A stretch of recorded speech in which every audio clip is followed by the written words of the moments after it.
a gorgeous day here at Wrigley Field, and the Astros are in town. It's the rubber game this afternoon. The Cubs hosting their NL Central Division rivals. Of course, they'll go to the American League West next year. It's a Hyundai leadoff man on WGN Sports. The Astros and the Cubs coming up. Hi again, everyone. Welcome to the leadoff man. I'm Len Casper. The Cubs wrapping up a homestand during which they've gone 2-4 through the first 6 games. A couple of blowouts in this series, 7-1 the final. The Cubs won on Monday night.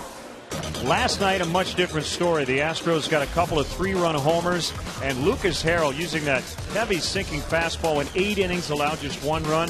Chris Volstead had a rough night, and he's now lost 14 consecutive decisions going back to last year, and 23 in a row without a win, but he will remain in the Cubs rotation. When we come back, we're going to head down the hall here for a special visit in the press box. As we go to break, a reminder, the leadoff man is brought to you by your Chicago and Northwest Indiana Hyundai dealers. Check out the award-winning Hyundai Sonata at myhyundaichicago.com.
The Hyundai Leadoff Man. Brought to you by your Chicago and Northwest Indiana Hyundai dealers. Check out the award-winning Hyundai Sonata at myhyundaichicago.com. Welcome back to the leadoff man. We decided to sneak down into the public address booth and also where the Lowry organ is, and our good friend Gary Pressy, his 25th anniversary as the organist here at Wrigley Field. And Gary, I know huge Cub fan. You've been coming here for years and years and working hard, and it's a big deal when the Cubs win, isn't it? I know that it affects everybody's mood here. Well, I tell you what, when the Cubs win and we do the Go Cubs Go, and we press the button here and it says Go Cubs Go, and everybody starts singing and celebrating. I mean, they could be 20 games out of first, or they could be 20 games in first, and it's unbelievable the way the fans react to it. So a 120 game today, and we're talking to you a little early today, but what time do you usually start for a day game? Well, basically, I'll be starting playing the organ around noon. And then I will play till about 12:30, and then we have so many announcements that Andy has to make, and sponsorships, and then we take it from there. How do you choose the songs that you decide to play? Well, basically, if it's a nice day for a ball game, it's a beautiful day for a ball game, or a sunny song, Walking on Sunshine. If it's a little cloudy, a little drizzly, maybe a rain song here or there. But basically, my type of music is it varies from the big band era to the Lady Gaga. And Luis Valbuena, you'll play Louie Louie, Darwin Barney, a little Andy Griffith theme, right? Yeah, and also the Flintstones theme for Barney. Very nice. Well, can you play us to break here, Gary? Sure. All right, we'll have the minor league report coming up. Here's Gary Pressy.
The Hyundai Leadoff Man. Brought to you by your Chicago and Northwest Indiana Hyundai dealers. Check out the award-winning Hyundai Sonata at myhyundaichicago.com.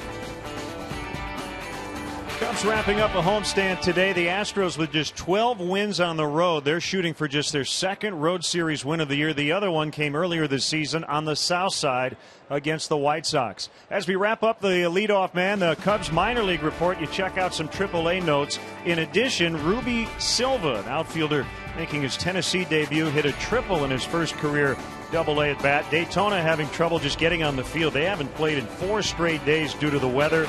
And Albert Almora, the Cubs' first-round pick this year, reports to Boise tonight. We'll have the Cubs hosting the Astros coming up on WGN.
We greet you from the north side of Chicago on a beautiful day for Cubs baseball here on WGN Sports. A rubber match this afternoon. The Cubs host the Houston Astros as we welcome Cub fans from all over the country watching on WGN America, America's home for baseball.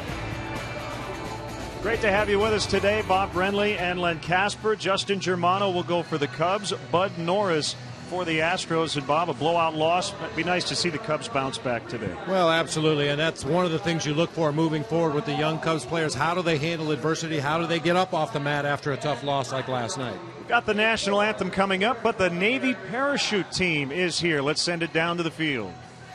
All right, everyone, they can hear you if you're loud enough, so it's time to stand up. Put your hands together and make some noise for the Leapfrog.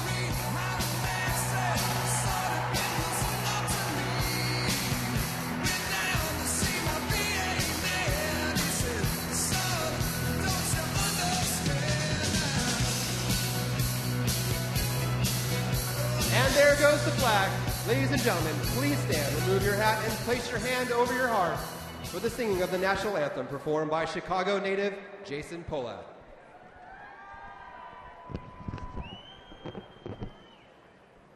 Oh, say, can you see by the dawn's early light what so proudly we hailed at the twilight's last gleaming, whose broad stripes and bright stars through the perilous fight o'er the ramparts we watched were so gallantly streaming, and the rocket's red glare, the bombs bursting in air, gave proof through the night that our flag was still there.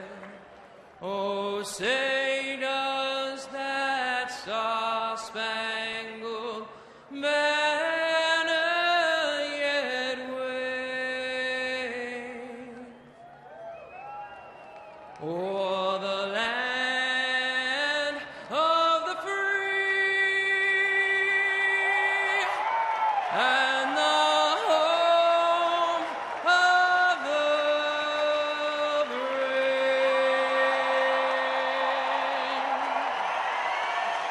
The Leapfrogs of the Navy parachute team. That's how Bob and I are going to land when we come home off the next road trip. Astros and Cubs coming up next.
Chicago Cubs baseball brought to you by Bud Light Lime. Summer is calling.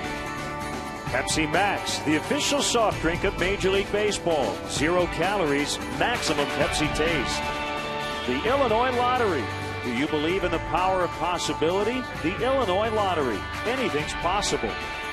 And by Ford, manufacturers of more fuel-efficient vehicles than any other brand. Check them out at your local Ford store or online at localfordstores.com.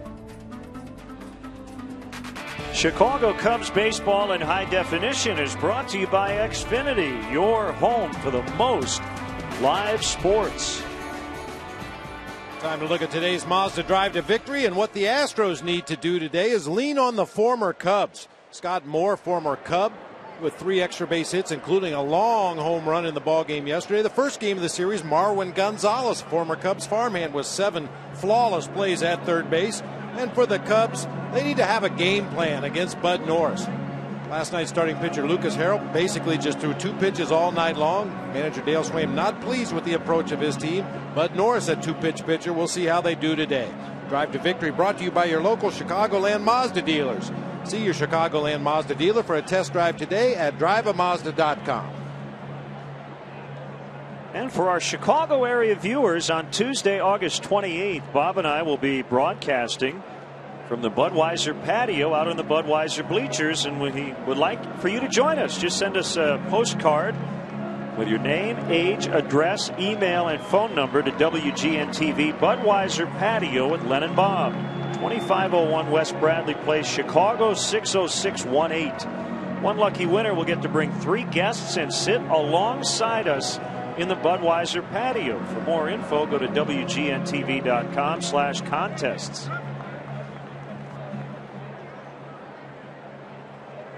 The umpires, Mike Machlinski's behind the plate. The crew chief is Brian Gorman at first, Todd Titchener at second, and Tony Randazzo, the Chicago native, over at third.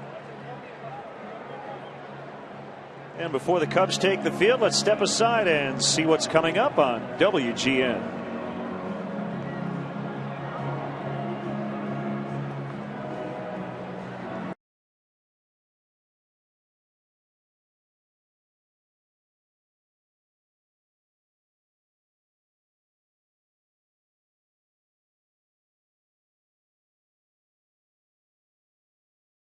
Be a part of it with Vineline, the official magazine of the Chicago Cubs. Vineline gives you insider access to all your favorite Cubs from the past, present, and future.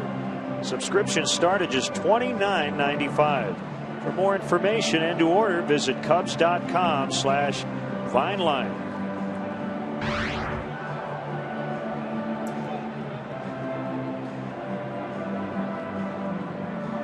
Get the weather for you. It's a little humid.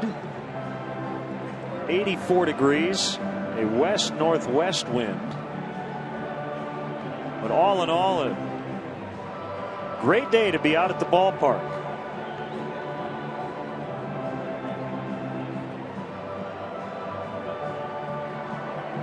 What is on your mind today? We'd love to hear from you. You can email us at lenandbob@tribune.com. Follow us on Facebook and Twitter as well. Bud Norris is still actually taking his warm-up tosses in the Houston bullpen as the Cubs take the field behind veteran right-hander Justin Germano.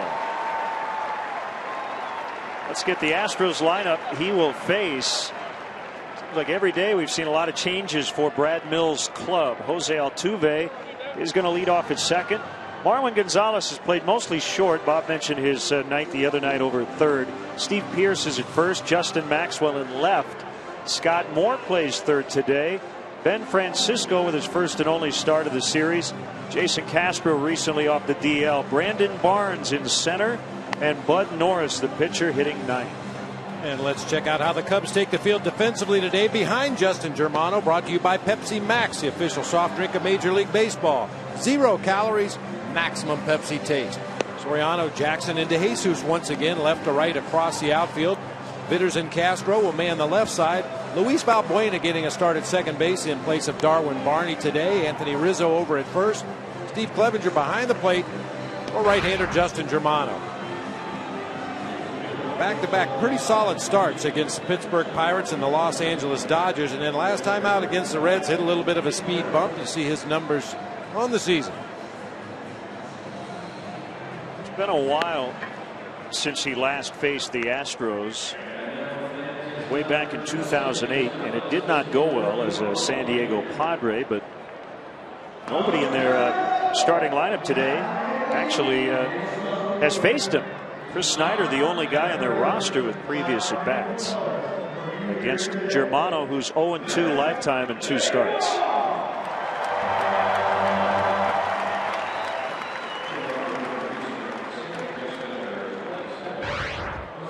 So here's the all-star Jose Altuve.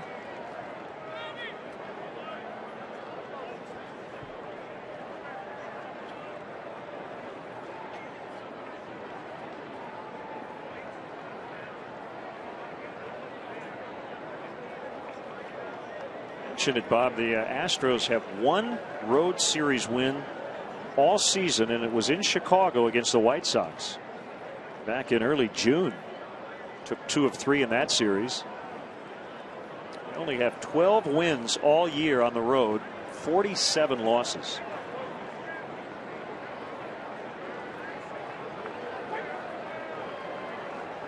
And here we go. Germano to Altuve, and a sinking fastball is inside for ball 1.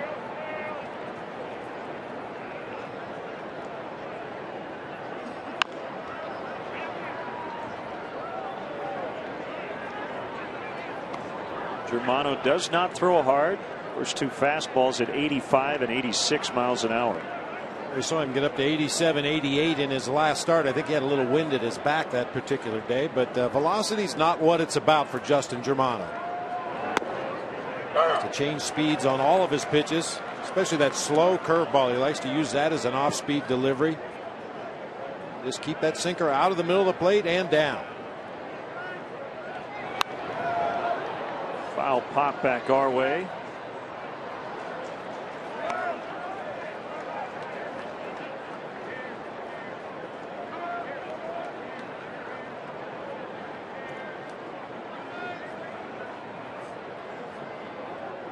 Seen Dale Swain do it certainly since the trades, getting a lot of young guys into the lineup.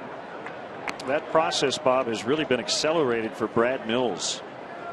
He is experimenting with guys in different positions. We saw Brett Wallace over at third last night. That's his natural position, but it played mostly first at this level. He may even get some reps at shortstop before the season's over. So the Astros and Cubs are going to use these final 6 or 7 weeks to give their young players some major league experience. As strange as this may sound, I think the Cubs are probably a little more secure moving forward, at least as far as which player is going to play which position. I think with the Astros, they've got a lot of guys that play multiple positions. As that ball's lofted out into right center field, should be no problem. Brett Jackson calls off to Jesus, makes the catch. I think the Cubs have more guys locked into positions than the Astros. They have a lot of guys who can play multiple positions, and Brad Mills is going to mix and match and see what he likes best. Here is the aforementioned Marwin Gonzalez. See Luis Valbuena in for Darwin Barney today. Cubs with a lot of games packed into just a few days this weekend in Cincinnati, and Darwin will probably play in all of them. So with the off day tomorrow, he gets a break this afternoon. Ready for 4 games in 42 hours. Bring it on.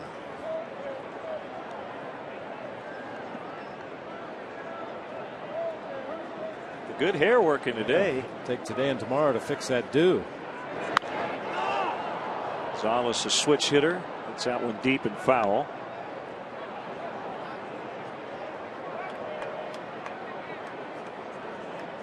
Yeah, Marwin Gonzalez is a guy that would be a good fit on a lot of teams, including good teams. A very versatile utility player, corner outfield spots all over the infield. He's a switch hitter.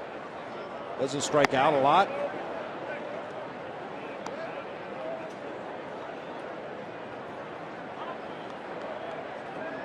Cubs signed him out of Venezuela back in 2005. Boston took him in the Rule 5 prior to this year, and then traded him to the Astros. This is Jackson again, and he has it right on the edge of the warning track for out number 2.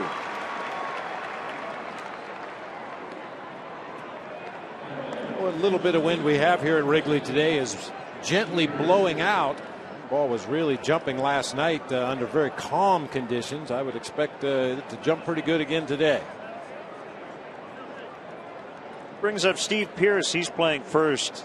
Had his career best 8-game hitting streak come to an end on Monday.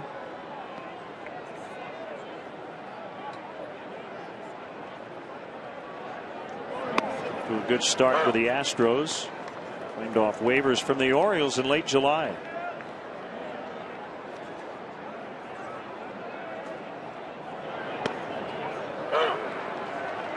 Quickly 0-2. Slow curveball. It just locks up hitters. He'd throw it anywhere from the low to mid 60s, occasionally getting up near 70 miles per hour.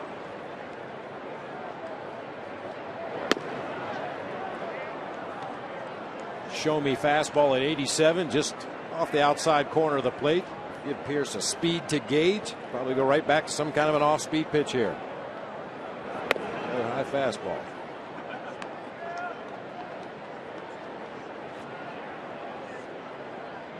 Day for a straw hat. Yeah.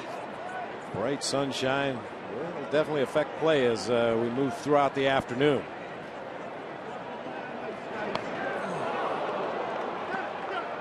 Just 86 miles an hour, but it was a fastball. Never feels too good in the midsection. Talk all the time about turning away from inside pitches. Oh man, took that one right on the point of the left hip. The belt. He's got 6-pack abs. He's all right. Good for him. They'd need to medevac me out of here if I got hit right there.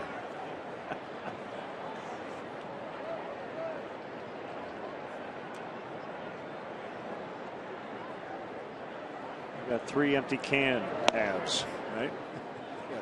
Keg abs. After they've been stepped on.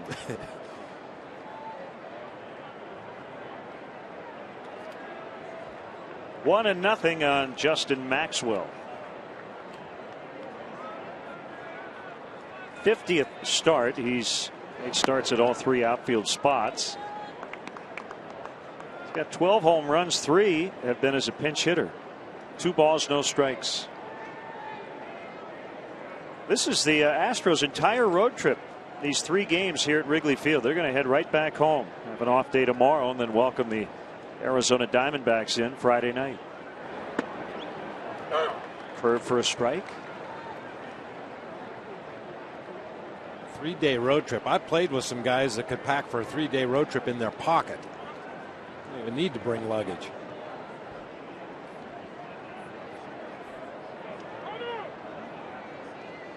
Toothbrush, a couple clean pairs of boxers, you're good to go. Hey, I've traveled with some TV crew members who can pack for 2 weeks in a tiny duffel bag. Just bring an extra sweatshirt.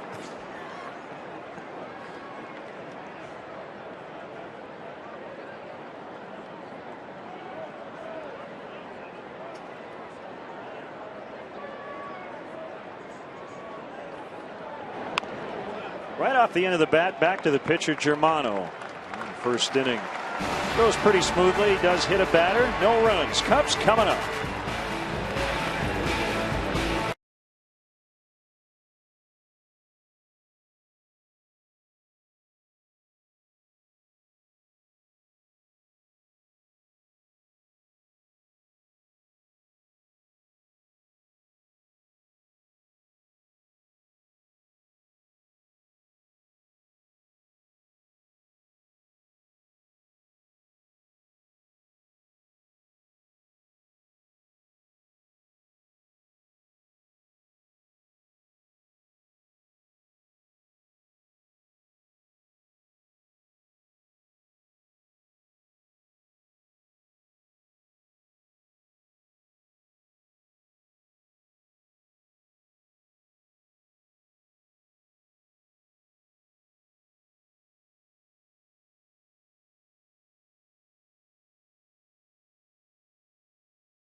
Brought to you by Pepsi Max, the official soft drink of Major League Baseball. 0 calories, maximum Pepsi taste. The Cubs have scored a Major League low 422 runs. DeJesus, Vitters, Rizzo at the top. Soriano, Castro, we mentioned Valbuena getting the start at second, his first of the year. Jackson in center, Clevenger catching, and Germano the pitcher. Take a look at the Astros defensively this afternoon. It'll be Justin Maxwell, Brandon Barnes, and Ben Francisco across the outfield left to right. Scott Moore, Marwin Gonzalez, Jose Altuve, and Steve Pearce third to first across the infield. Jason Castro behind the plate today for right-hander Bud Norris. Believe it or not, at one time Bud Norris was 5-1 this season. His last 8 decisions have all been losses. He has had a quality start in 5 of his last 7 over the last month plus. Just can't buy a win. His last victory actually was against the Cubs, 8-4 in Houston, way back on May 21st. I mentioned before, basically a 2-pitch guy. Throw a fastball and a slider, mix in an occasional straight changeup, but he's going to go at you with the fastball and the slider, much like Lucas Harrell last night with his sinker and cutter. He's a strikeout guy. He's not a strikeout per inning in his career.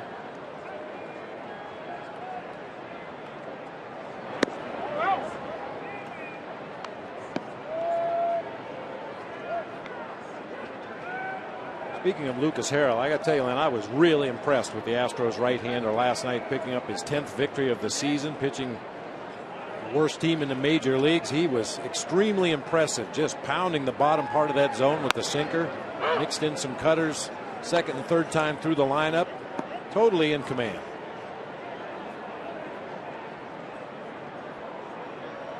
One and 2 on DeJesus, who's a career .364 hitter against the Astros.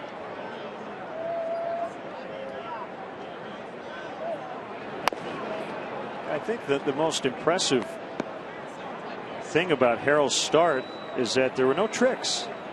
He wasn't fooling anybody. He just was hitting his spots all night with 90+% sinkers and the occasional cutter. Line shot, base hit into center.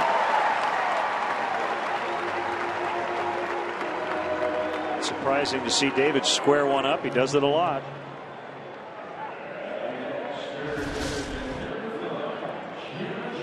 Well, you could count on one hand the number of bad at bats that David DeJesus has had this season for the Cubs. Even when they don't result in a base hit or a base on balls, he forces that opposing pitcher to throw a lot of pitches and work hard to get him out.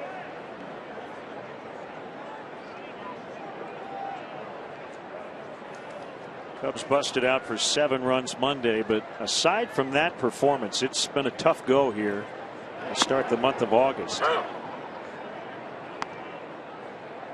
Dale's been giving Josh Vitters and Brett Jackson a lot of at bats, and that will continue. But they have struggled. Jackson on the homestands 2 for 17. The guy at the plate, Josh Vitters, 1 for 14. 0-2.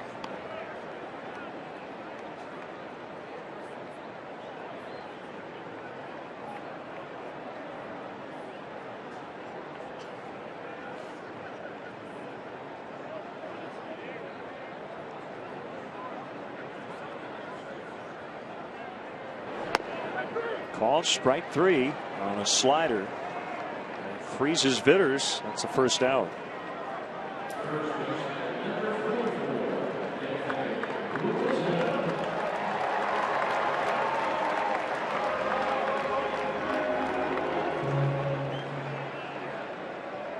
Now Anthony Rizzo. 9 hits on the homestand. 4 of them came Monday night.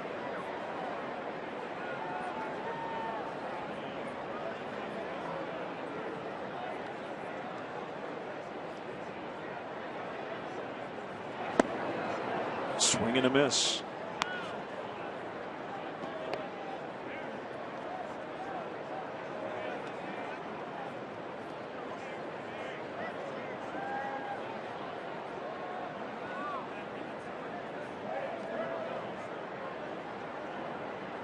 Rizzo with that bat waggle, hands are low. 1-1.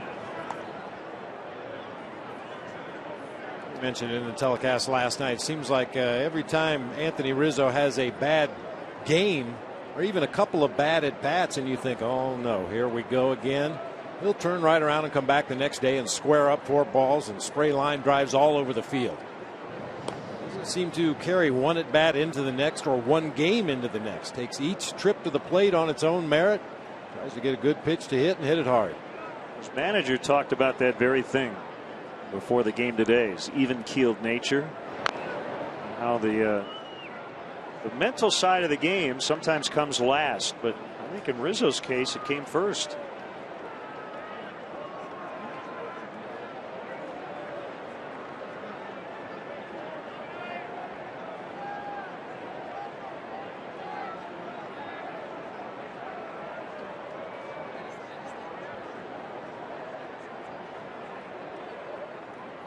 Kick and the 1-2. Missed on a fastball. It's a hard thing sometimes to impart to a young player. Don't let one bad swing ruin the entire at bat. Don't let one bad at bat ruin a game. Don't let one game ruin a series, and so forth and so on. I realize that it's a tough game to play. It's tough to hit major league pitching, and occasionally the pitcher's going to get the better of you. But let it go, move forward, make adjustments, try to be better next time. Good eye on a pitch just off the plate. 3-2. DeJesus probably runs here.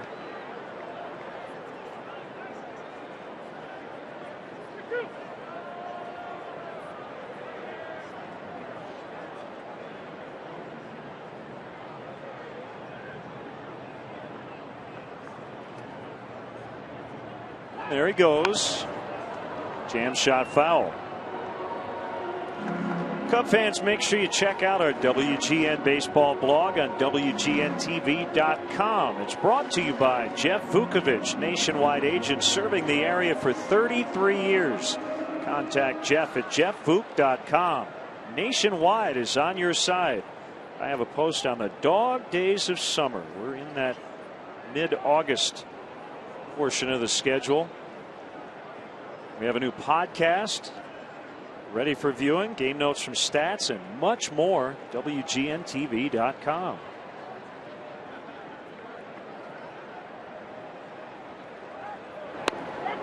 Call strike 3. DeJesus tagged, strike him out, throw him out, double play, and just like that, the Cubs are done in the first.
Protecting home for the Astros throughout the 90s, Tony Eusebio.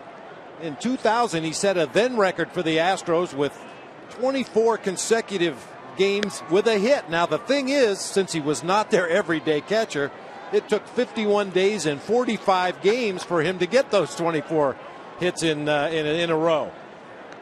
Xfinity Home offers state-of-the-art features that help you stay connected to your home and family anytime and anywhere. Another thing about Tony Eusebio, if you looked at an Astros team photo from those years and didn't have any names on it, just by body type alone, you could tell Tony Eusebio was the catcher. Mitch Molesky was the other catcher.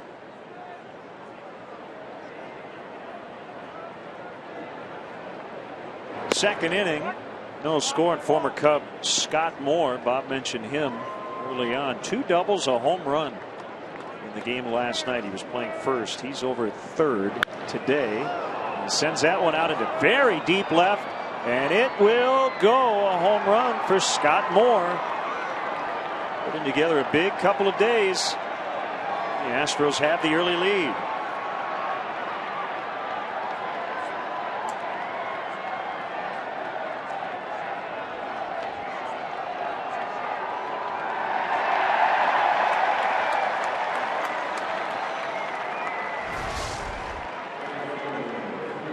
Second home run Justin Germano has given up. Just it high in the air toward left center field, that short part of the ballpark, with a little bit of assistance from the wind here at Wrigley today, and the Astros take a 1-0 lead.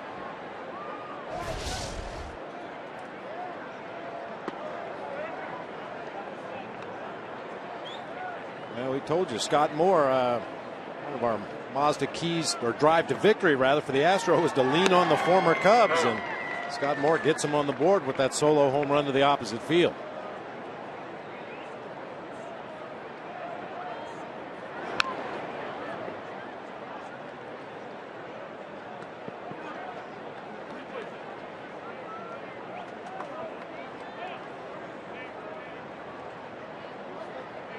Ben Francisco bounced around a little bit the last few years. He's acquired from the Blue Jays. Soriano will make the grab. That's the first out. A 10-player deal back on July 20th.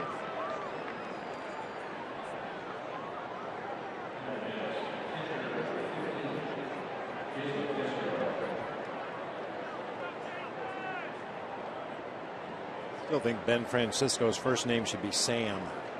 Yeah, we've had some fun with that in the past.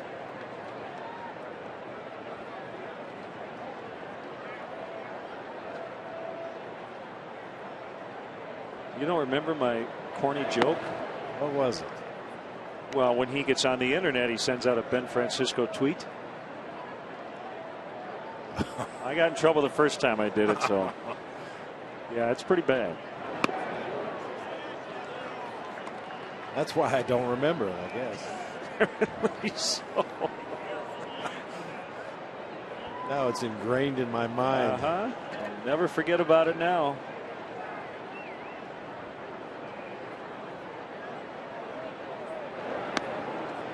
Curve for a strike.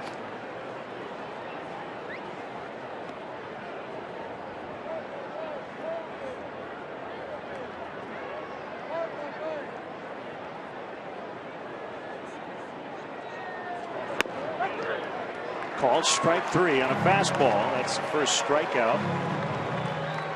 Hey, Cub fans, if you want to manage a game along with Dale Swaim, log on to WGNTV.com right now and click on the WGN Sports Game Zone banner to connect to all the up-to-the-minute stats and information while you're watching at home. Game Zone is sponsored by The Great Escape, pools, patio sets, place sets, hot tubs, and more.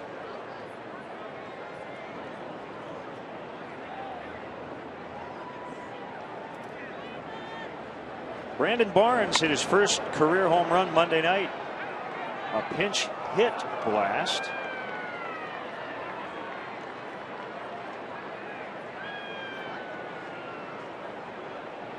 This is just his 4th major league start. He was brought up 8 days ago. This one high and pretty deep out in the right center. And it's DeJesus to get it on the warning track. Moore led off the inning with an opposite field homer. It's 1-0 Astros.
Seating for up to 200 guests for corporate gatherings, family reunions, and bachelor or bachelorette parties.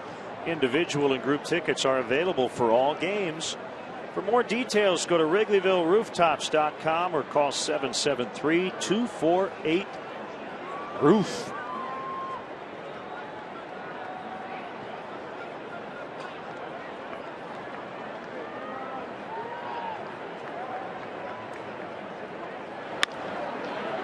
Ground ball. Soriano will be thrown out by Scott Moore.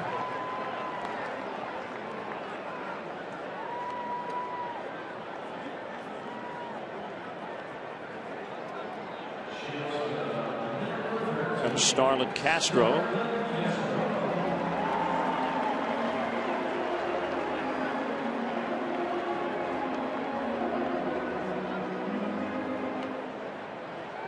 Give a shout out to a huge Cub fan, Al Fujara. Watches every game. You're feeling well, Al.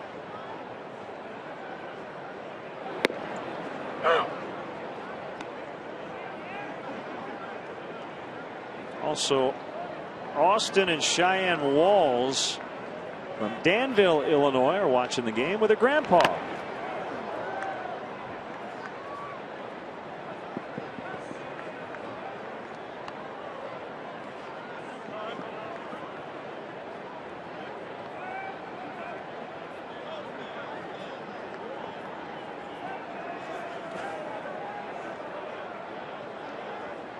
Grow into that helmet. Future first base coach. Pitch by Norris. On the ground, toward right, and through for base hit. New in 2012 is Cubs Authentics, the premier outlet for special MLB authenticated Cubs memorabilia. From game-used baseballs, bases, and jerseys to autographed bats and photos, Cubs Authentics has the most exclusive Cubs memorabilia. Visit the Wrigley Field Concourse, the Cubs store, or email CubsAuthentics@Cubs.com for all your Cubs memorabilia needs. Well, last night we were talking about a ninth inning swing from Starlin Castro. It was on an 0-1 pitch. This was an 0-2. Big difference. Big difference. You're just trying to make contact, especially on those borderline pitches with a 2-strike count. Starlin's had to work so hard recently to get base hits. It's good to get an easy one like that. Guided that ball through the right side of the infield. First start of the year at second for Luis Valbuena. It's his natural position. He is the fifth Cub to make a start there. Darwin Barney with a lion's share of them, 104. Adrian Cardenas, Blake DeWitt each had 4. Jeff Baker with 3. Runner going as that ball is bounced to Altuve, and he'll get the out at first.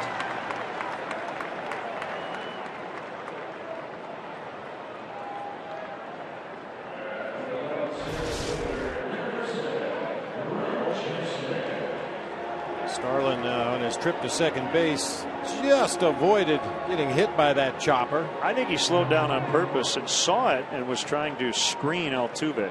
Yeah, see, he saw it. Yeah, he clearly sees it. Yeah, you're right. Slowed down, then got out of the way at the last instant. Altuve can only throw on to first for the out. He's at second, and here's Jackson. Bob, with all these young guys in the lineup, particularly Bitters and Jackson, and Dale has purposely kind of separated them in the lineup. Does that possibly hamstring your ability to do some things like hit and run and the like when you're just trying to get these guys comfortable at this level, swinging the bat and taking pitches? I don't know. Sometimes I think you can use a hit and run to take some of the pressure off of a hitter, especially if a guy is caught in between. He's taking good pitches, swinging at bad pitches. On a hit and run, there is no decision to be made. Right. You're swinging at the next pitch. But I think if he had his druthers, Dale would just like these guys to go up to the plate and have good at bats and not have to think too much about strategy or moving runners or anything like that. Just get a good pitch and hit it hard. Fastball for strike.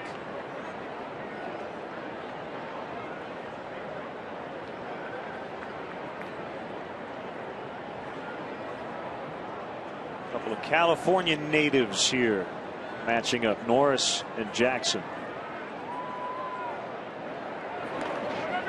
That one gets past Castro, and Starlin Castro will advance to third.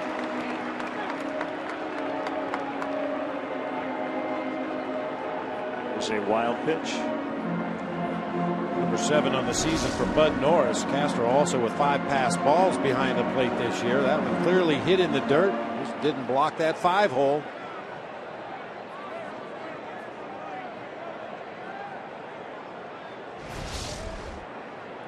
What was the new term Eddie Olczyk came up with the other night when you had the refrigerator Perry playing goal? He said instead 50 hole? A 50 hole Yeah. instead of a 5-hole.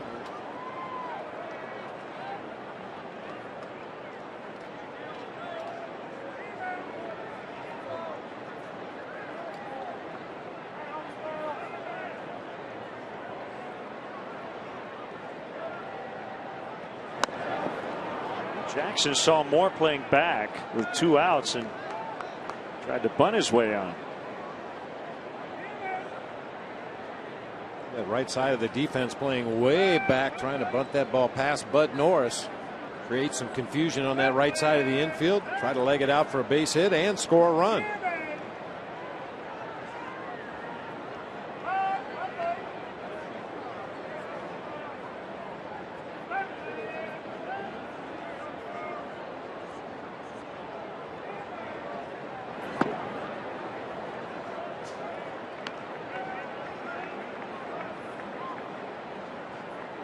For every game Bud Norris pitches, he writes the initials of his late grandfather Ken in the dirt on the back of the mound. Ken was drafted and served in the Navy during World War II after going to spring training with the Yankees. Base hit, Brett Jackson. His first career RBI, and that one's going to roll all the way to the wall. On his way to third. He'll be held there. The Cubs have tied it 1-1.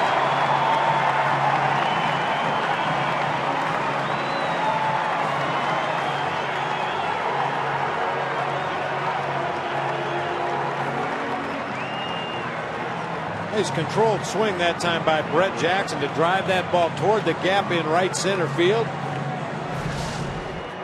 Waited very quick with the swing. Nice follow through, and then he gets to showcase his wheels a little bit as that ball gets by all the way to the ivy. Slowed up just a little bit to turn the corner there at second base, but easily in at third base. That's a triple for Brett Jackson. Steve Clevenger takes ball 1.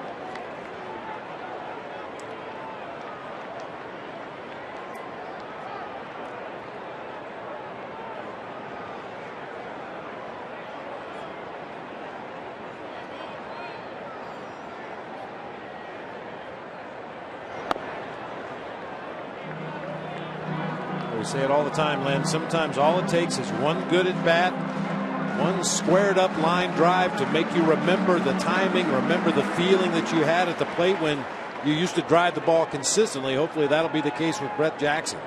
First career extra base hit. He was 4 for 28 with 16 strikeouts going into that at bat. 2-1 on Clevenger.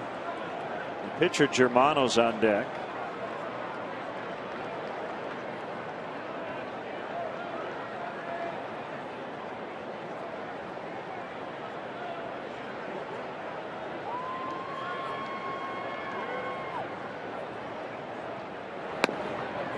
Pitcher strike to make it 2-2.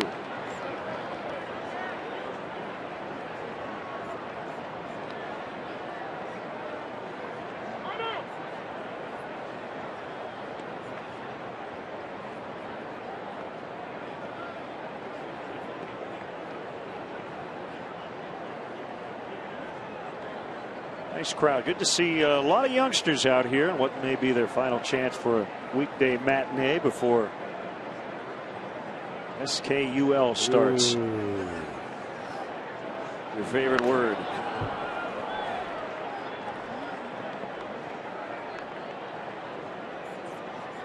I love going to school. I just didn't like school work. See my friends every day.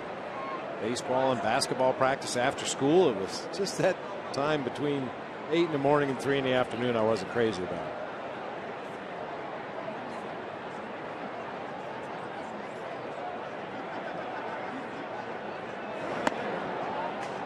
It's full 3-2. As an 8-hitter, Bob, in this spot, does your 2-strike approach change, knowing that Norris is probably not going to give in here? I think it has to. I mean, you have to be willing, and if you're able to get to a pitch out of the strike zone and still put it in play hard somewhere, I think this is one of those instances where you do that. Elevated fastball up out of the zone away from Clevenger. He'll take the base on balls, turning it over to Justin Germano. And different managers feel differently about that. Some guys don't want their players to go away from their normal good approach. If you don't get a strike, don't swing. Other more offense-oriented managers would rather have that number 8 hitter go out of the zone a little bit, try to put the ball in play, expecting that your pitcher's probably not going to do any damage in this situation.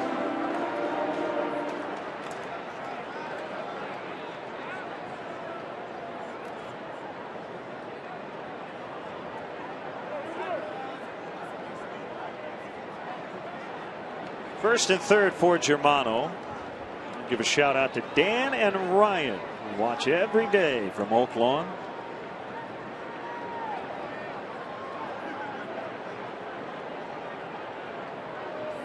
Cub fans down in White Sox country.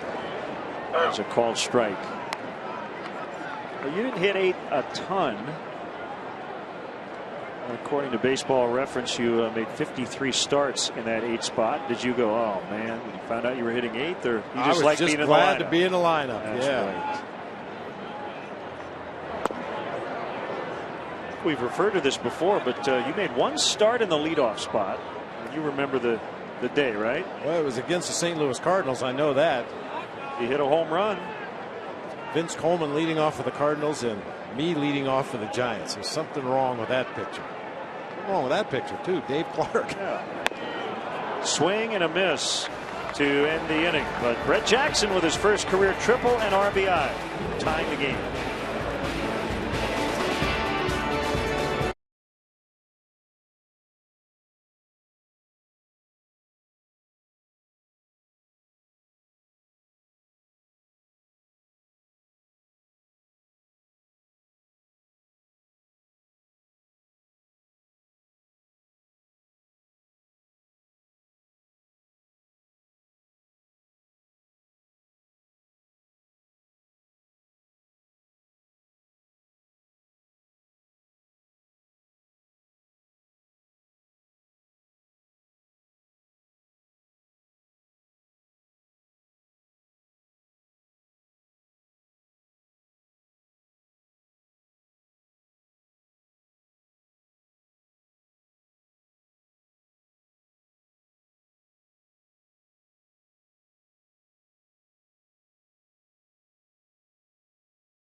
By Bud Light. It's the sure sign of a good time.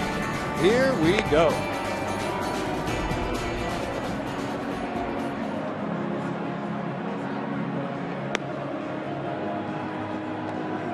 Cubs tying it up on the RBI triple from Brett Jackson.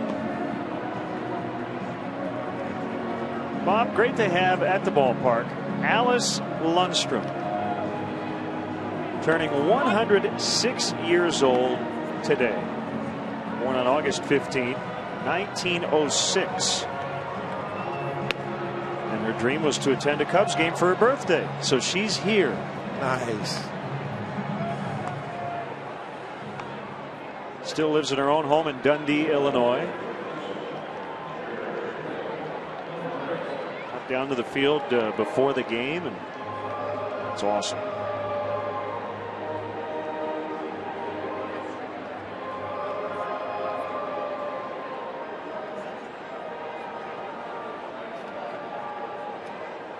And you can follow her on Twitter at, kidding, or maybe, I don't know. I don't know if she has a Twitter handle, but. How about the things that she has seen in her lifetime? Unbelievable. Wow.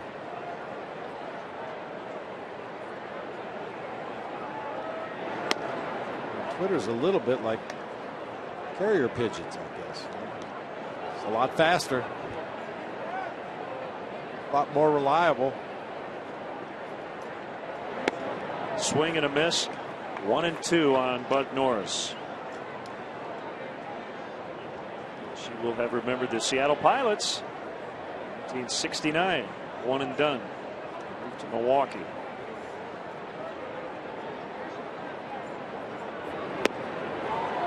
Swing and a miss for strike 3.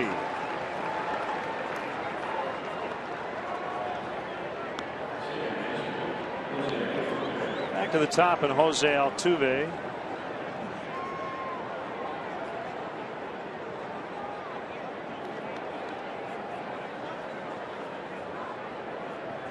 An all-star this year. 5-5.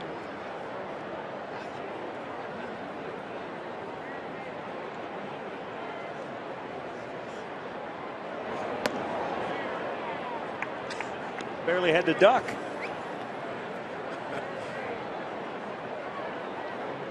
I'll tell you, he uses it to his advantage. Very small strike zone, hits out of a little bit of a crouch. Surprising pop for a little guy. Curve for a strike. Last year, calendar year 2011, he made almost 900 plate appearances. Majors, minors, winter ball, and a base hit into right.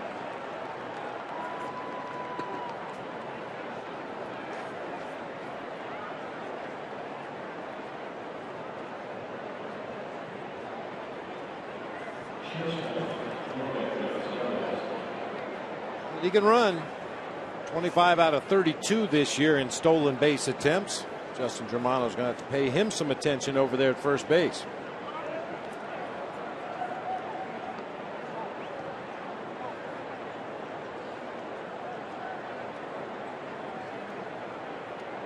Now Gonzalez flying to center in the first inning.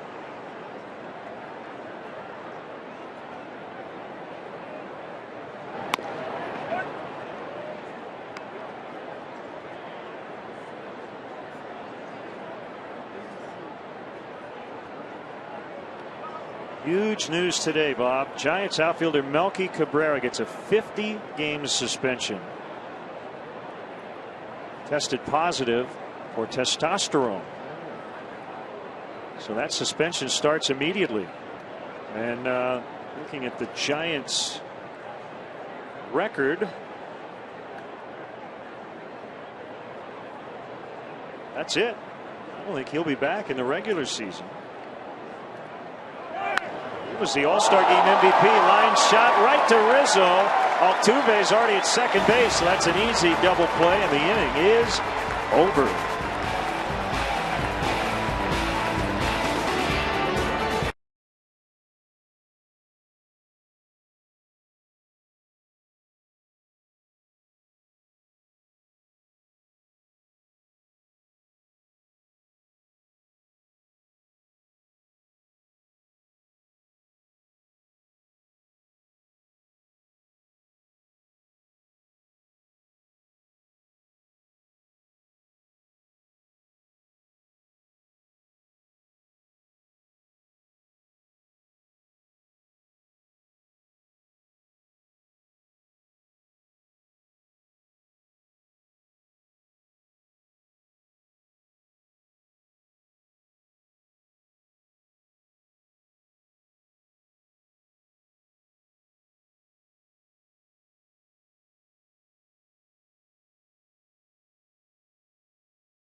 Upcoming Cubs schedule. We mentioned long weekend in Cincinnati. You've got a makeup doubleheader on Saturday. We'll have games 1 and 4 of that series here on WGN Sports. Friday at 6, Sunday at straight up noon. Ford, manufacturers of more fuel efficient vehicles than any other brand.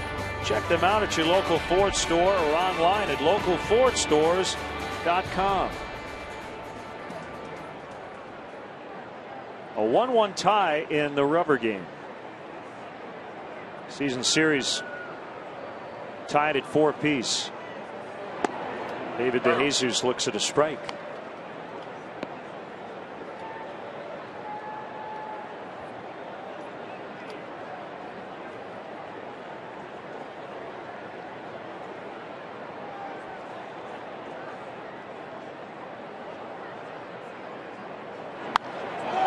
Cranked to deep right. Going back on it's Francisco. Gone! A home run. Number 3 on the year, and the Cubs lead 2-1.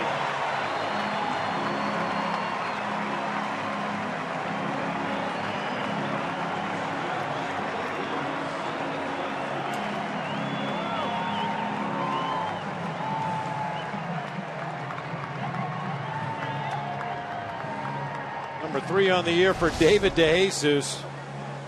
Fastball middle of the plate. He is all over it. Solid contact. If it's supposed to go, it will go. He never tries to hit home runs, but no doubt about this one. First homer in 2.5 months. Matt Cain in San Francisco on June 2nd.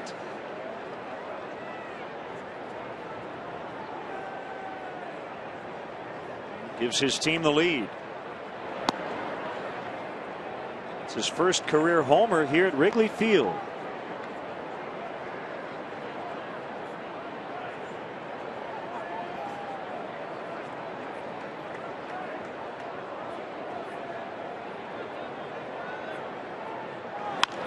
Josh Vitters into center. It's going to be hauled in by Barnes.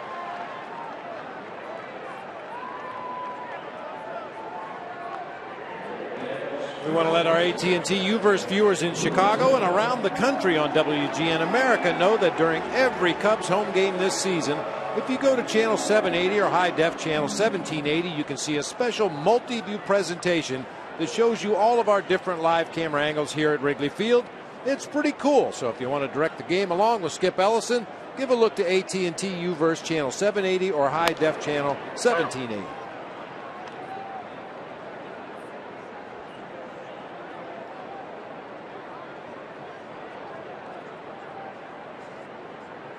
The 0-1 to Rizzo, swung on and missed. 0-2.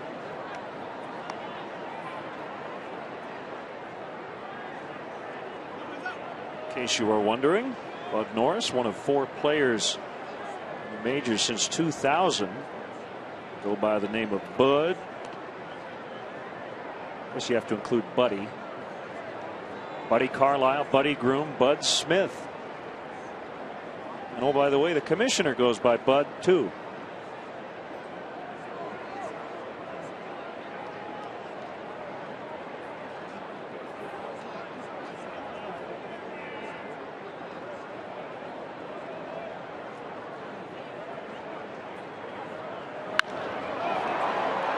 Left field and caught by Maxwell. Bud's first name is David. There's been a lot of Buds in Major League Baseball. They've just been purchased and consumed, necessarily playing on the field.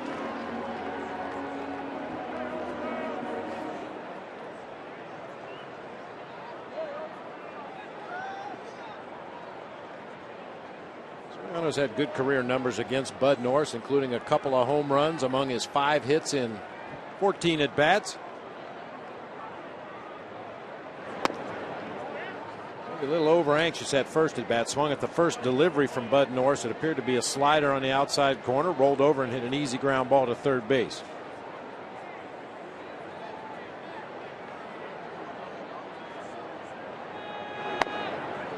Two and 0.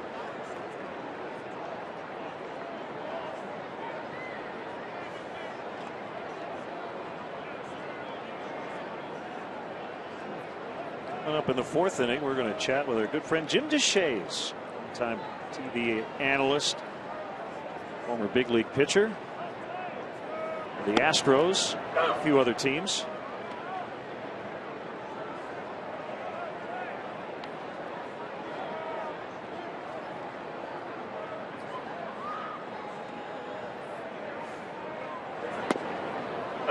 That's a strike.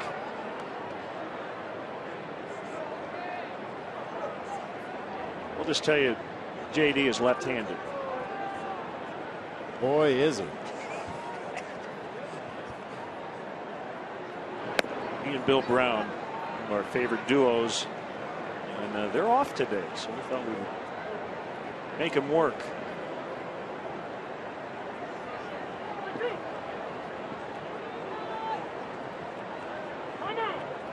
We can ask him what his secret was. He's one of the few guys who actually got you out. Oh, please. You wore me out. I don't think there was much secret about it. Jimmy liked to throw that high fastball across the top of the strike zone, maybe even a little higher than that. And I considered myself to be a high ball hitter, and he couldn't throw it high enough for me not to swing at it. Chased some pitches over my head against him. That'll drop. Barely fouled. And pitching in the Astrodome didn't hurt anything either.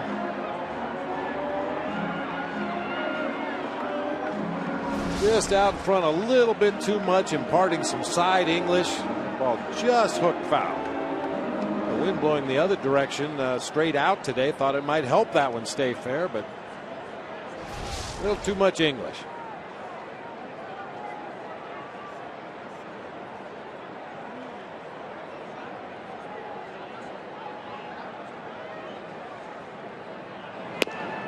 Ball 4 to keep the inning alive for Starlin Castro.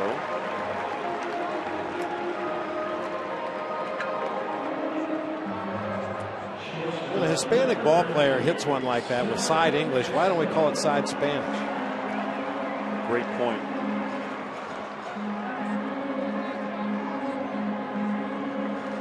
How do you come up with that stuff? I don't know. I just, when I said it, and then we immediately took the shot of Soriano, and I'm thinking to myself, yeah, put a ball with English on it, maybe not.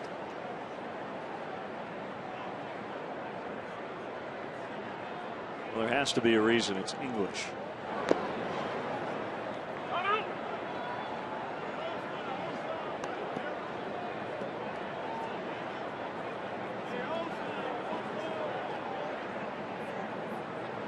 Astros first at bat in the ball game on a 2-strike pitch, just shot one through the right side of the infield. He's got a big hole over there again this at bat, with Soriano being held on at first base.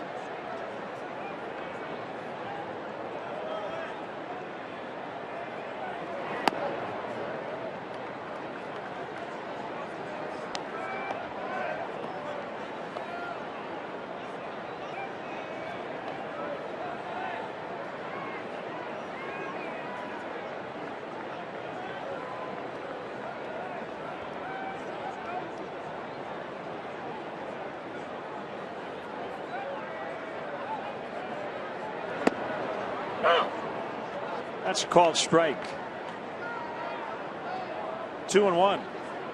That's a good take anyway. Even on a 2-0 pitch, that's not a ball that you're going to do much with right there. That fastball at the knees on the outside corner. We've talked about Dale Swaim trying to impart upon his pitchers how important that pitch is, and you'd like your hitters not to chase that pitch on a 2-0 count.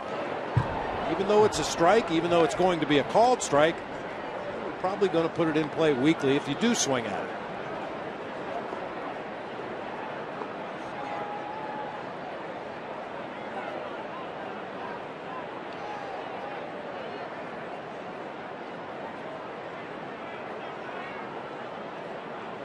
Does not seem to be a definitive answer to the question of spin meaning English, side spin, what have you. Might be related to body English, but I don't really know. That one is crushed for a 2-run homer. 4-1. He got all of it for his 12th of the year.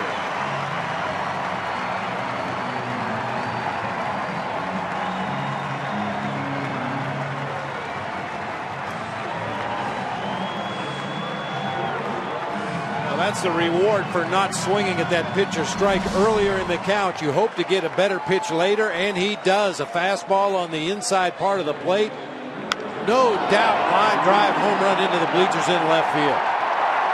He's adding to his career high in homers and the 25th of his career.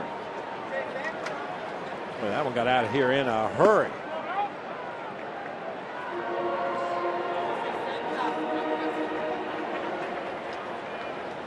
Hit 3 in 125 games in 2010, 10 in 158 last year, 12 in his 116th game this season.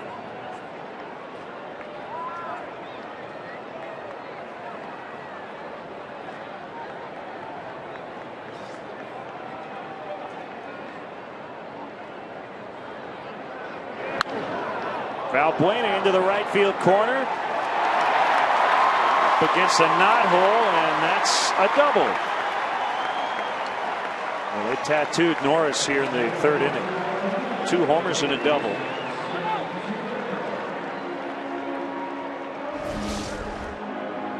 Well, after the DeJesus homer, he got 2 quick outs and then really upset with himself on the walk to Alfonso Soriano. He was audibly screaming out there on the mound. We could hear him up here in the press box, and has made some really bad pitches to the next 2 hitters, and they hit him hard. Doug Brocail is the pitching coach. Norris will face Jackson for the second time. Brett tied the game with a triple in the second. Well, we have a moment. We want to wish O'Neary Fleeta the best. The Cubs vice president of player personnel dismissed earlier today. He had been with the Cubs since 1995. Oversaw the Cubs farm system and international scouting for a long time, and we wish O'Neary the best. High strike on Brett Jackson.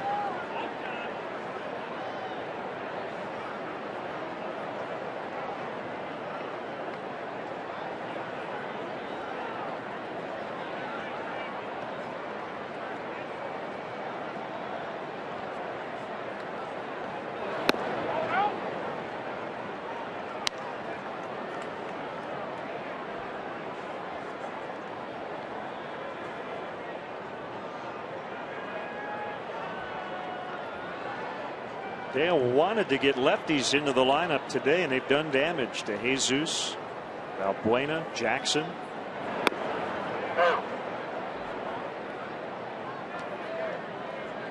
Time now to take a look at our AT&T U-verse replay. Brett Jackson with his first career triple and RBI.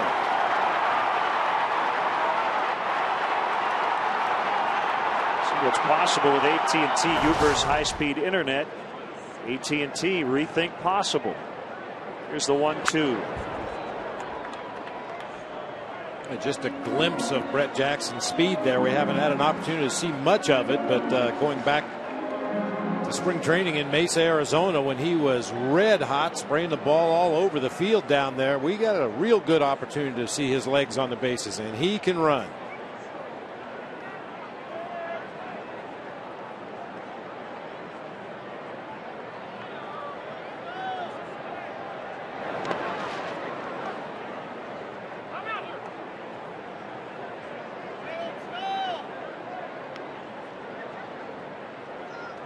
Back to Melky Cabrera.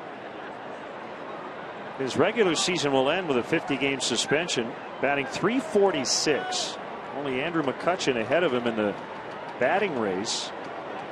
The Giants are tied for first in the National League West with their arch rivals, the Dodgers. Giants with just 45 games left. That suspension will carry over into the postseason if the Giants make it. Jackson swings and misses, but a 3-run, 2-homer inning for the Cubs, and the fan who caught that Castro homer.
On homer and has scored twice. The Cubs lead 4-1. Great to have with us in the booth our good friend Jim Deshaies, the left-hander, and in his 16th season working alongside the great Bill Brown. Thanks for stopping by. We couldn't let you just sit with your feet up all day. Man, yeah. I was going to go take my shirt off and drink beer and hang out in the bleachers, and then you guys said, "Can you come in for an inning?" I said, "All right, I'll do that." So you'll be out there with the shirt off drinking beers next inning, huh? Justin Germano, breaking ball swung on and missed by Steve Pearce. There you go, right next to that guy.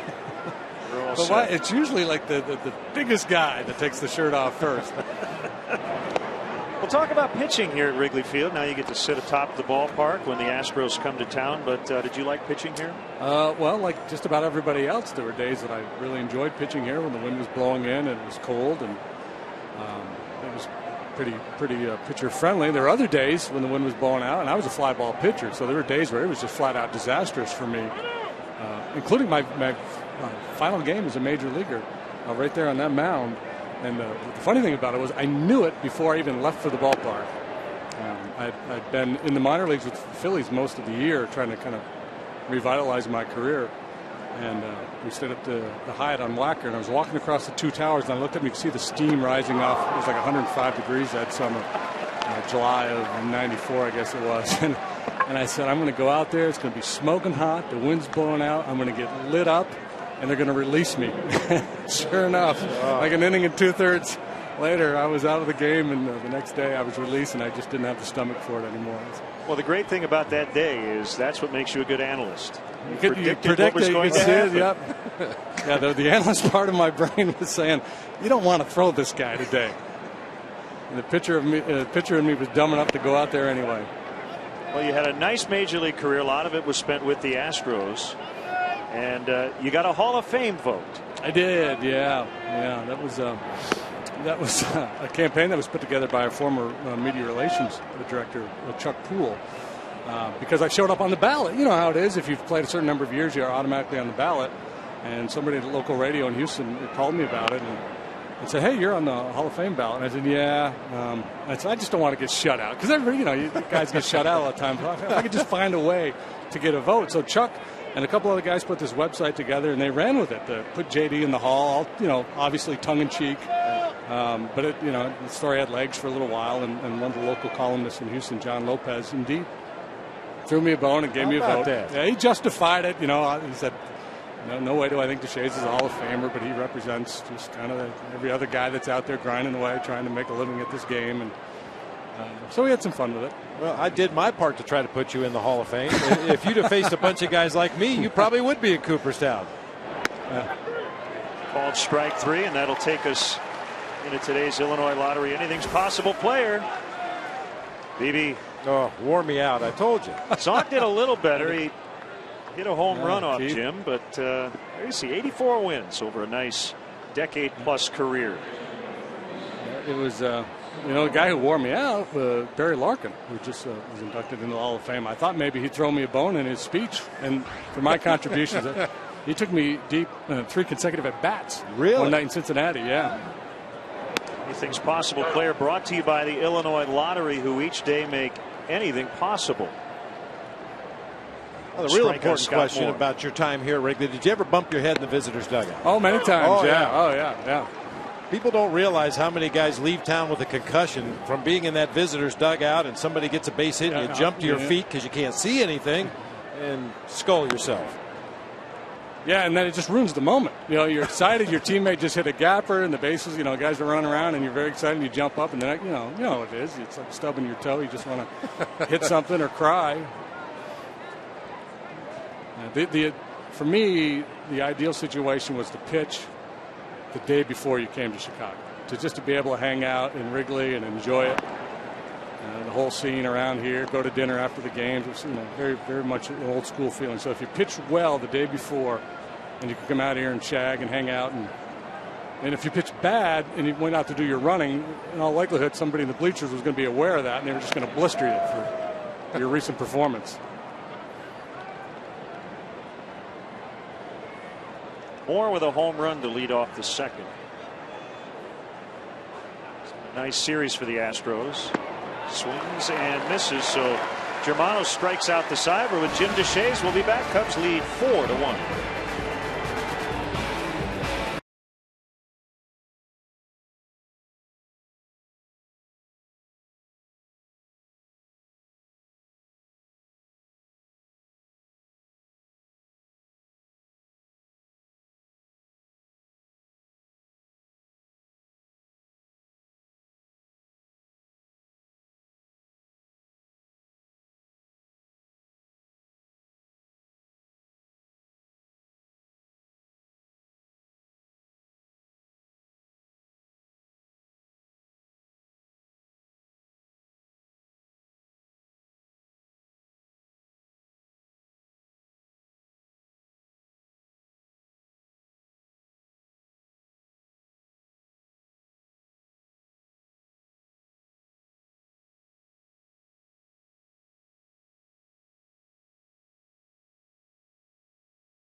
Off day, does he?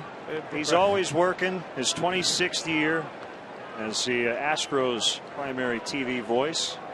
He is the ultimate grinder. Let me tell you, that guy. We'll be on a flight at 3 o'clock in the morning somewhere, and there'll be one light on the whole airplane. Everybody else is sleeping, and it's Brownie cutting things out of the newspaper, taking notes, filling out his scorecard for the next day's game. It's unbelievable. He's got a book out about his big league journey.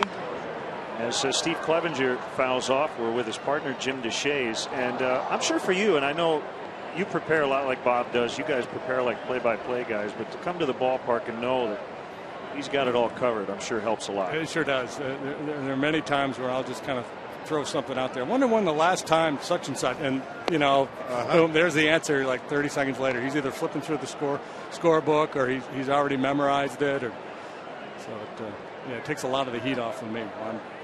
I'm bumping around the internet trying to find out what's going on in the world of baseball. Clevenger bounces to first. This will be handled by Pierce. So the Astros, after 51 years in the National League, go over to the American League West. Talk about that transition, and this is a team that's rebuilding, so it's going to be an interesting offseason leading into next year.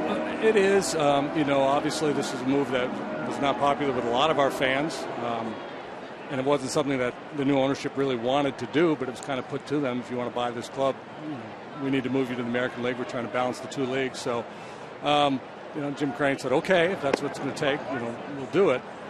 So now I guess it's time to embrace it. And if you're going to make a move, to me, this is a good time to do it. When you're in this rebuilding mode, it's not like you've set your team up to compete in a certain division against a certain league. And we're just trying to get better players and try to build a farm system and move forward. So whether we are in the National League Central next year, the American League West, or wherever, our story really doesn't change much. It's still about getting good young players in here, building up, and getting ready to compete, hopefully in the not-too-distant future. We were thrilled when Albert Pujols signed over in the other league, and now you guys get to go join him. Good for you. It's like Albert's haunting us, right? He had all those big hits against us in the postseason, and obviously wore us out like everybody else in the National League for so long, and he goes over there, and we're going to follow him. 3-0 on the pitcher Germano. Cubs lead 4-1 here in the fourth inning. But it's going to be interesting. And Oakland obviously is a better club than most people thought. Angels have all that firepower, all that pitching. Texas obviously has been at the top of the game for 2 or 3 years, so it's not going to be easy. But again, it wouldn't have been easy no matter where this club goes next year. So we kind of glossed over it. We showed you the numbers. Bob knows how you got him out. But what was your kind of internal scouting report when the Giants catcher came to the plate?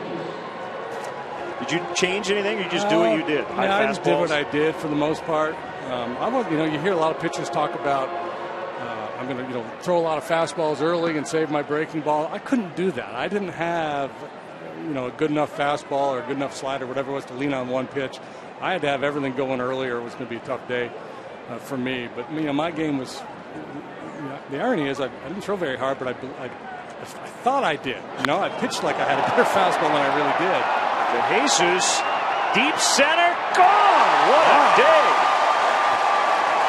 His first 2 homers at Wrigley Field come in consecutive at bats.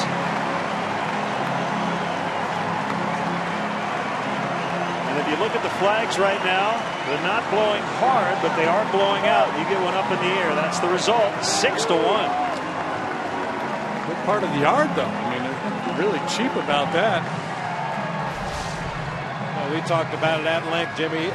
David DeJesus gets the barrel of the bat on the ball as consistently as anybody in our offense. He hits the ball hard just about every at bat. Today he's had a little elevation on a couple of balls, and they've snuck out of here.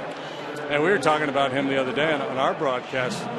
It seems to me like you have a lot of guys in your lineup who aren't really disciplined, but he's one guy who usually works a good count and gets a good pitch to hit and puts a pretty good swing on it. But when you're the guy out there on the mound, DeJesus is one guy you're not thinking that he's going to take you out of the ballpark. In terms of guys we have been impressed with on the mound this year, Lucas Harrell last night, that was one of the better performances we had seen, and there were no secrets. In a season full of them. He's really been good pretty much all year long. He's had a couple rough starts, one in Denver where he gave up 9 runs, I believe, but that seems to happen to everybody at some point in their career. But he's been really, really good. It's been a struggle for Norris, and he's lost 8 consecutive starts. He's always been a strikeout guy. Is there anything in particular going on with him? Maybe a little bit of a crisis of confidence and just not locating. Again, DeJesus takes him deep twice. A couple starts ago, Niger Morgan got him. Giving up home runs to guys you normally don't worry about taking you out of the ballpark. So maybe there's a little bit of misfortune tied to that. For me, the biggest adjustment he has to make is just get command of something soft. He's a fastball slider guy. Now, it's early in the game he was throwing some changeups, but I don't think he has a lot of confidence in that pitch. Kick save there, and that's going to be a hit for Vitters. That ball was hit hard, and that one stung.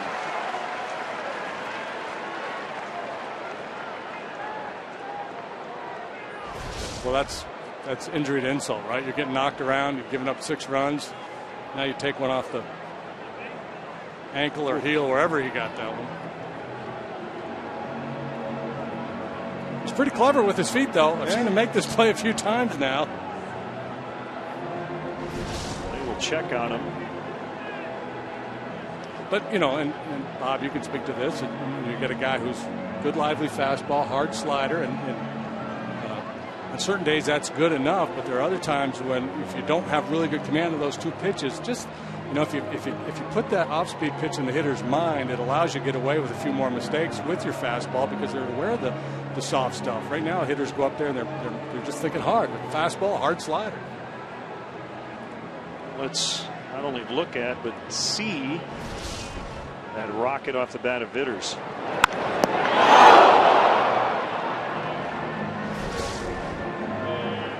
I don't want to bring up any bad memories, but I'm sure that happened to you a few times in your career. What's that feel like as a pitcher? That ball gets back there in a hurry. Gracie got me. Mark Gracie hit me in the low back one time.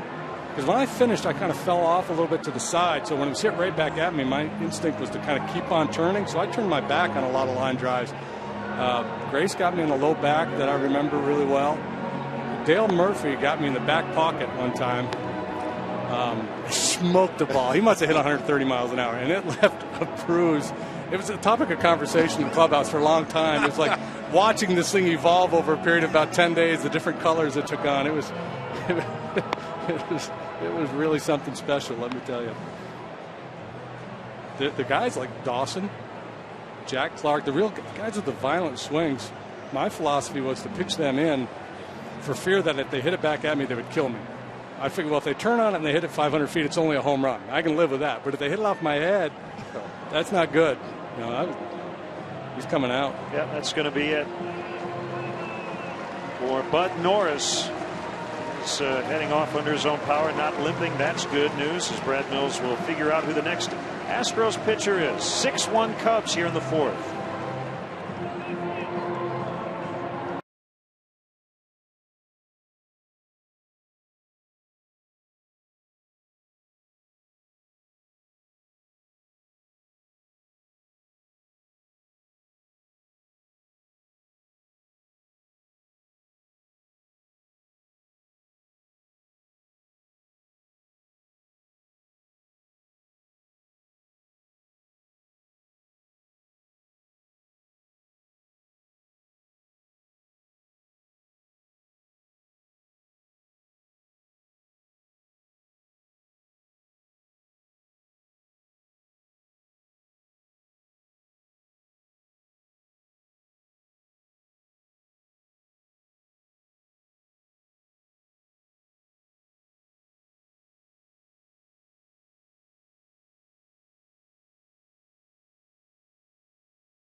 League of the game. Today we want to recognize Smith Motors of Lowell for its support of Lowell Little League. Smith Motors of Lowell and your Chicagoland and Northwest Indiana Chevy dealers are supporting leagues and young ball players in their communities through the Chevy Youth Baseball program.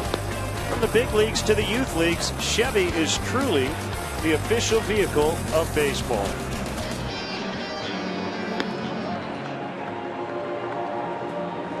So Bud Norris is out of the game, and the Astros making a couple of changes here. Fernando Martinez comes into play left. He'll hit ninth. Right-hander Chucky Fick is on, and he'll get as much time as he needs to get loose. We're with Jim Deshaies, TV analyst of the Astros, talking about Norris. Let's go back to Jeff Samardzija the other night. He's got that splitter, and you know, he hit 99 on one of his pitches in the game.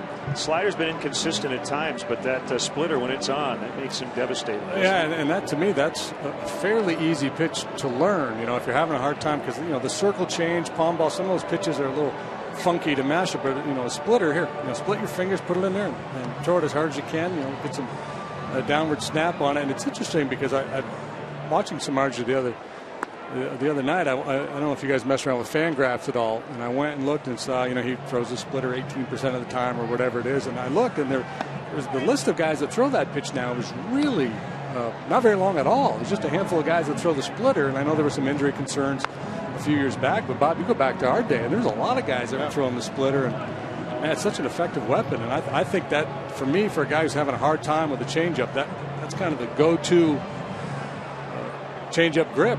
Splitter forkball type of thing. Yeah, it's a perfect example of Samardzija the other night. You guys got to be thrilled with what you've seen from him. Yeah, we think he's about ready to make that next step and be a top of the rotation ace. And because of the attrition here this year and the trades and some of the veterans that have been shown the door by default, whether he wants to be the ace or not, he's going to be. Pal. Yeah. Here's Anthony Rizzo with Vitters at first, 2 in on the home run by DeJesus, 1 out in the fourth. Could be 2, and it will be to end the inning. JD, Jim Deshaies, great to have you on the air and make you work a little bit. Good to be with you, fellas. Okay? See you in the bleachers. We'll see you on the bleachers. All right.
Curious Bank, member FDIC. Ooh, helmet nachos. Adrian Cardenas was thinking about it. Don't wave those around up here. You'll have an empty helmet before you know what hits you. Justin Germano looking for his second win as a Chicago Cub. First pitch strike on Francisco, thanks to Jim Deshaies for dropping by.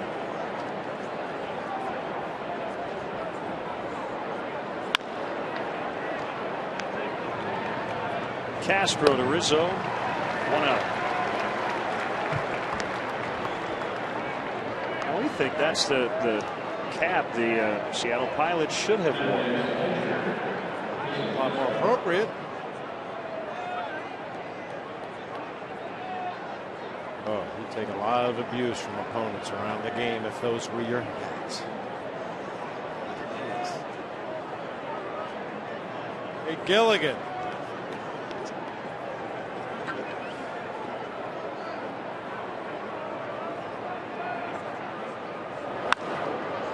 Castro with a high fly to left. Backpedaling Soriano has it. Today's game brought to you by Budweiser. This year, Budweiser will donate $5,000 for every Cubs walk-off win to Folds of Honor. Find them at Facebook.com/Budweiser to see how you can help support our nation's soldiers and veterans. The Navy well represented today. The Leapfrogs, the Navy parachute team, thrilling the fans during the national anthem.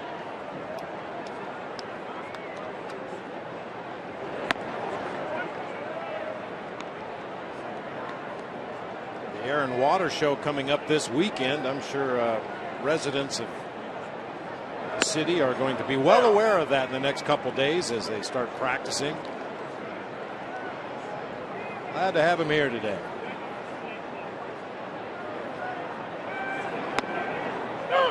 One and two.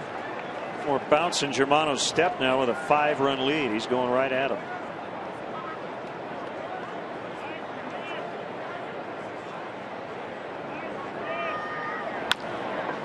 Up the middle.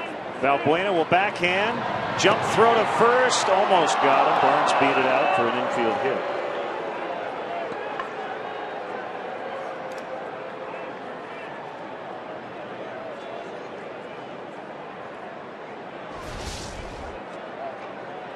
Been a little easier play for Castro, but he was too far away from the ball. Valbuena does everything he can getting that ball, making the jump toss. Nice pick by Rizzo, but Barnes able to leg it out for an infield hit.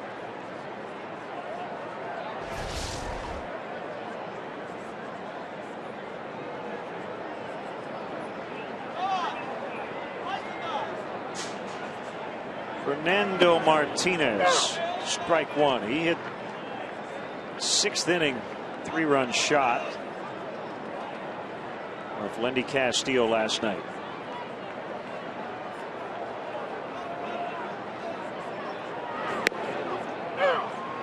Nothing in 2.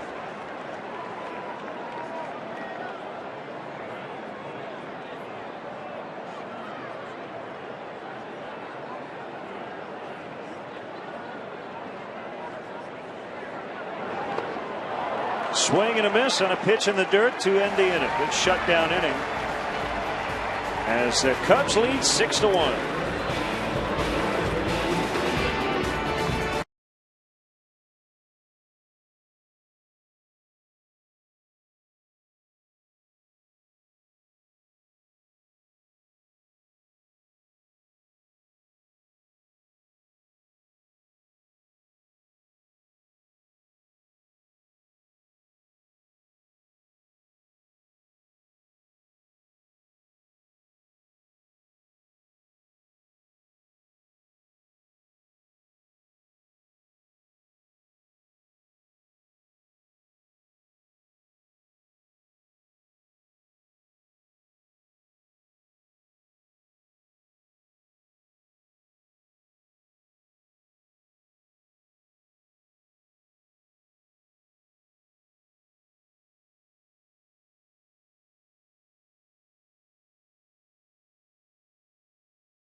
Fifth Third Bank, the Curious Bank for FDIC.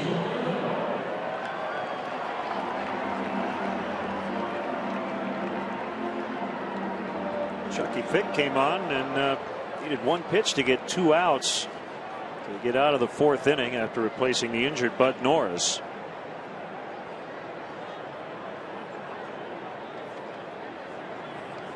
The name Fick sounds familiar. He's the nephew of former big leaguer Robert Fick, son of longtime Cardinal scout Chuck Fick.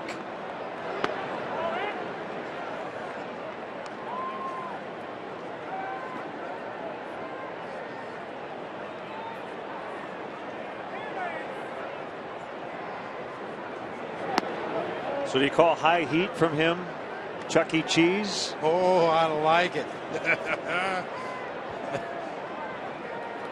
Well, we asked Jimmy D before he left about Chucky Fick, and he said he's a sinker ball pitcher, sinker slider, and immediately comes in and gets a ground ball double play. Good scouting report. 3-0.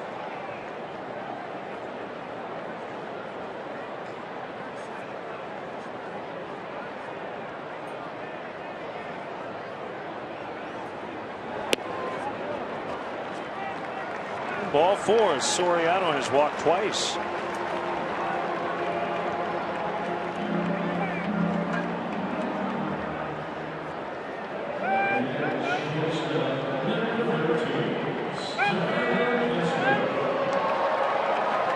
It's Castro with a single and a homer.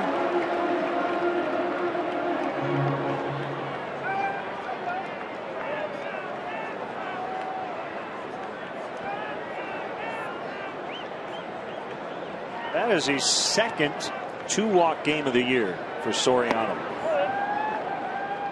The one came on May 30th against the Padres.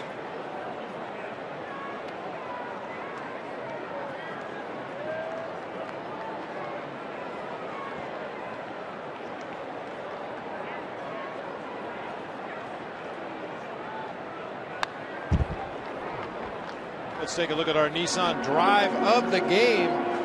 Back in that 3rd inning, Starlin Castro now with an even dozen homers on the season. A line drive well up into the bleachers in straightaway left. Get to your Nissan dealer for special offers. Nissan, innovation that excites. Visit choosenissan.com.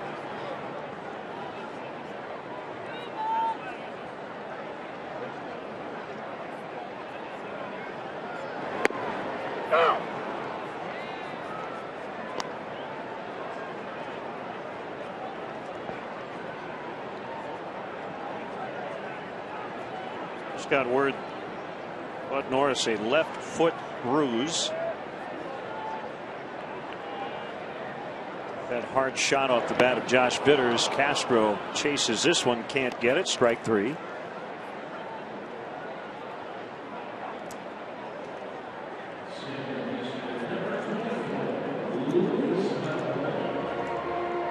One out, and it's Luis Valbuena.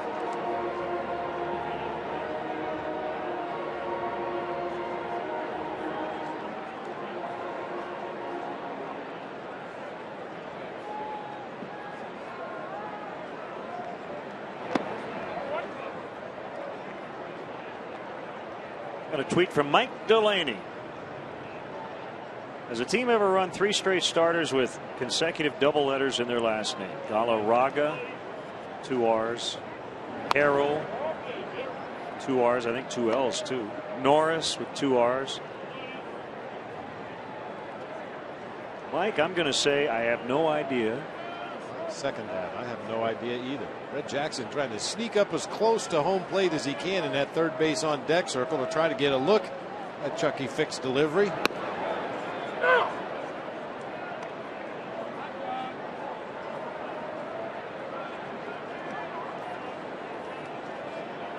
Any edge you can get, if you can see that arm angle or the release point from that position of the on deck circle, it might help you a little bit early in the at bat. A better idea of where that pitch is coming from.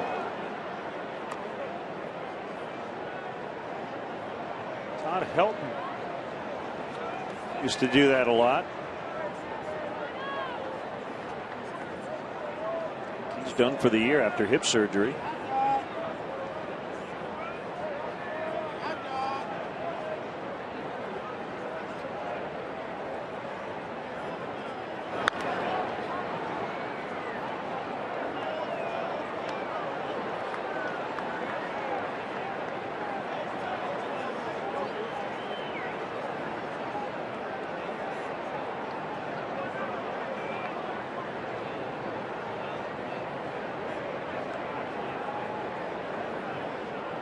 None of the 3 games has been close. That was a blowout win on Monday.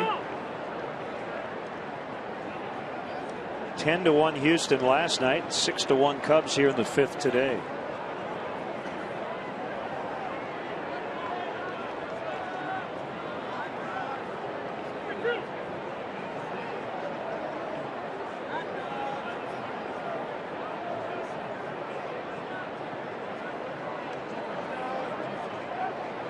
Soriano takes off, ground ball right to the shortstop, and a 6-3 double play, a collision there at second. I think everybody's all right, as Gonzalez ran right into Soriano. Smiles all around.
BMW in-game box score, not much happening for the visiting Astros. Scott Moore with a home run. That's it for their runs. The 2013 3 Series with X Drive is here. Visit your local Chicagoland in Northwest Indiana BMW Center today to test drive one.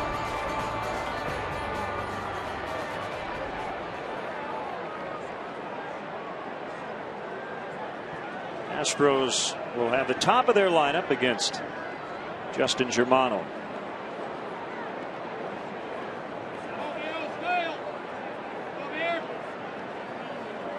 Crafty righty. He really is. And I mean that in a negative way, but usually when you use the term crafty to describe a pitcher, you're talking about a left-hander that doesn't throw hard, mixes in a lot of breaking pitches, relies more on movement and location than just plain old velocity to get his outs. But that describes Justin Germano to a T.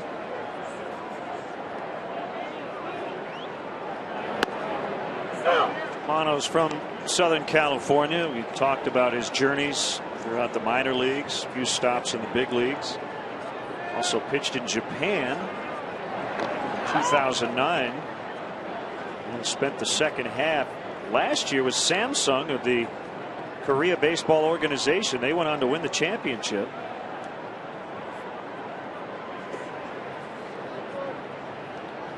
Xavier Cedeno, a lefty, is up.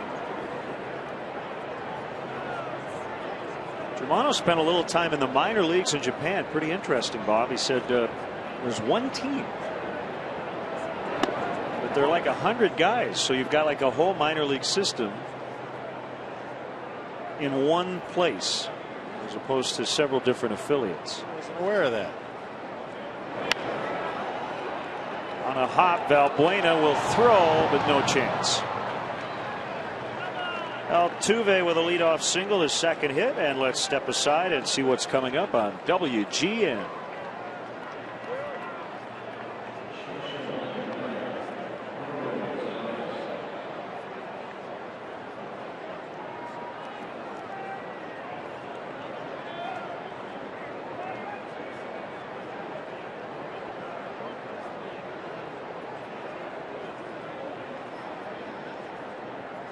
Gonzalez a batter. 1 on, nobody out.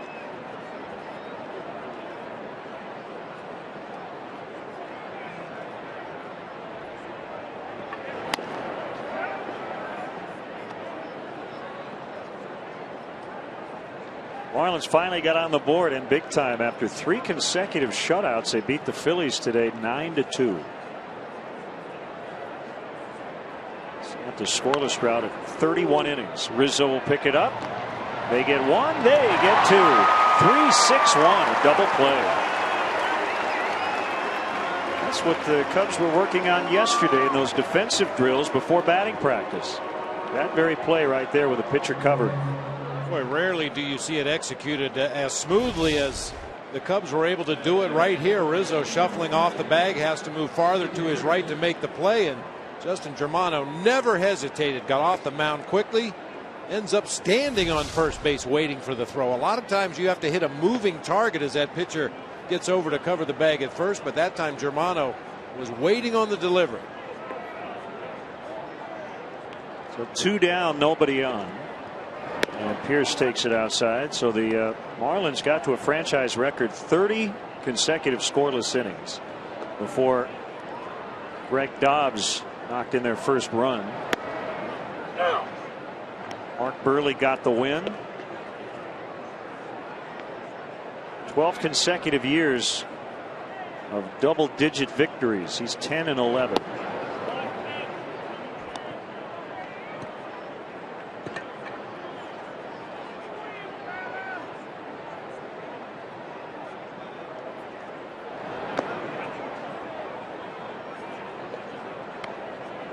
The game late.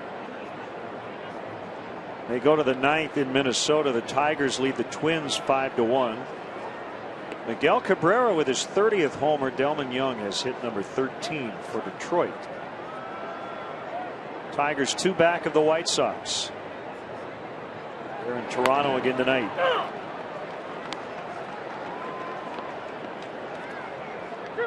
Full count, 3-2.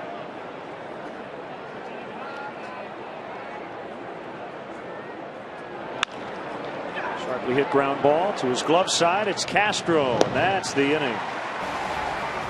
6 solid frames for Germano today. 6-1. The Cubs have the lead.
Born Fan Club is the perfect gift to showcase what it means to be a Cub for life. Receive a customized photo announcing the birth on the Wrigley Field marquee, a Cubs birth certificate, a Cubs baby stocking cap, and a Cubs Rookie of the Year onesie. Perfect for parents and friends alike. Visit Cubs.com for more information and to sign up today.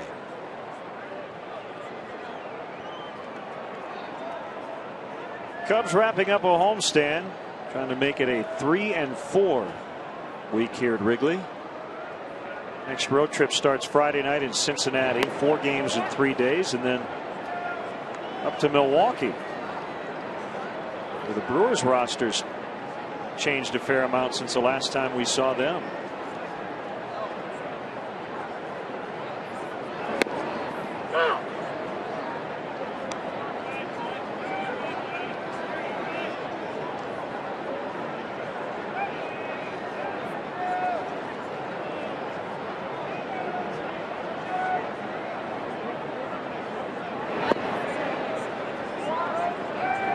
It's 2-1 on Jackson.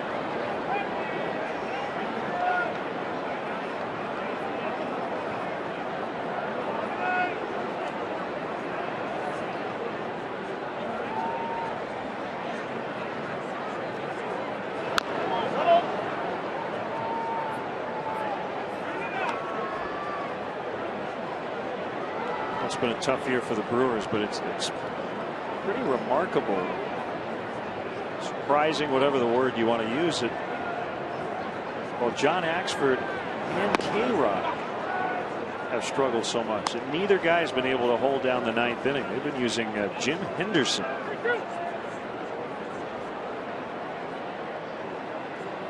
who has made 9 major league appearances.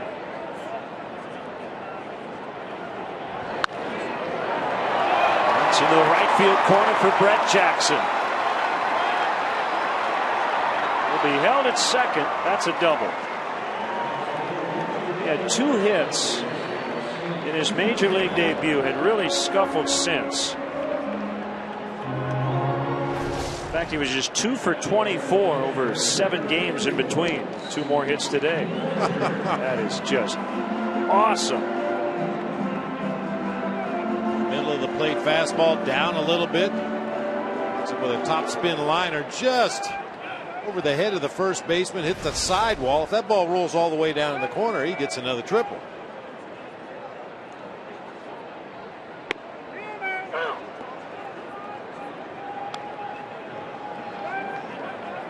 Strike on Steve Clevenger. Trying to get hot again. Got off to a really good start. Then went on the DL in late April. Since coming back in late May, he's hitting under 200.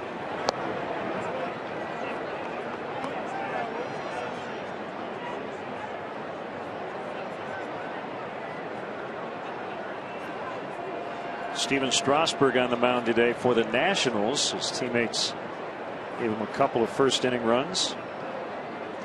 Jason Worth with a 2-run single. Tim Lincecum pitching for the Giants. Strasburg's story continues to have updates on a daily basis. You're getting all kinds of sources are saying maybe 180 innings. It hasn't really wavered that much, but now some of his teammates are starting to chime in. Did you see Mark DeRosa's comments? You know, I mean, they weren't that strong, but basically, yeah, that's not going to be fun when he's shut down for the year. Well, that was my point the other day. How do you explain that to your fan base and to the other 24 guys on the roster that, hey, we've got a chance to go to the World Series this year, but we're more concerned about the future of the organization, so we're going to shut down our best pitcher.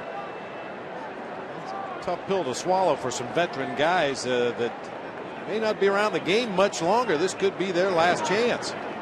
Former Cub Mark DeRosa, you take the best pitchers off any team that has a chance to make it to the postseason, and it's devastating.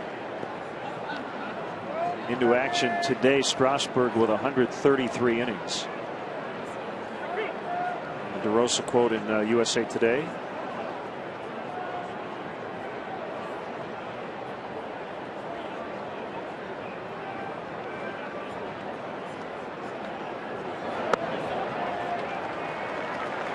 Clevenger draws the walk.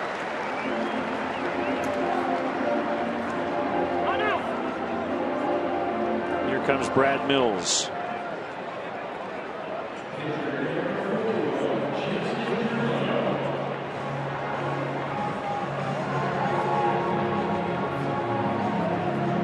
And somebody asked me the other day, talking about the Steven Strasburg situation, Why are they counting innings, period? Shouldn't it be pitches? Because obviously you could have a 45 pitch inning. Does that count as only one inning? It should count as 3.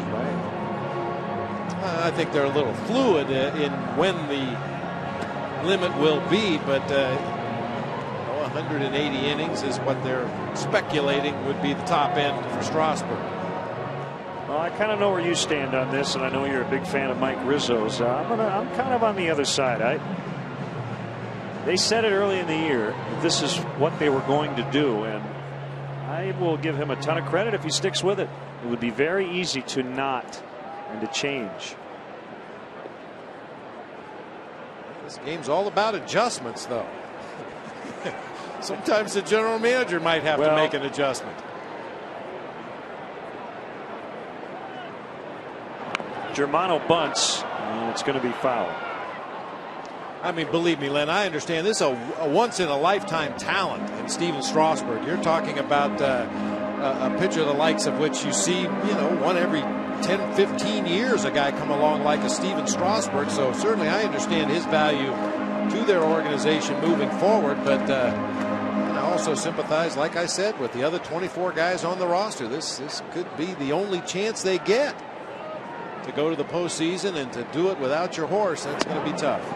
And I think you're also probably speaking a little bit for Davey Johnson, the manager, and this may be his last opportunity to try to win it all. And I'm sure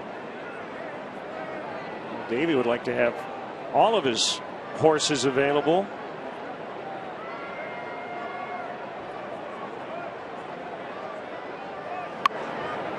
Hard bunt, but it'll work for Germano.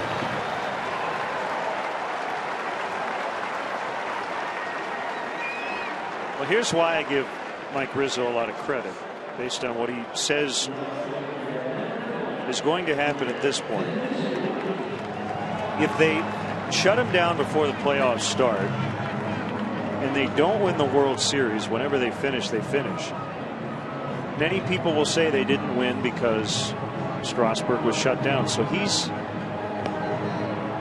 essentially setting himself up to be criticized by everybody outside their organization. But I like it when people in pro sports organizations make calls based on the best decision for their franchise, their player, and it has nothing to do with covering their own rear end in terms of media and the like.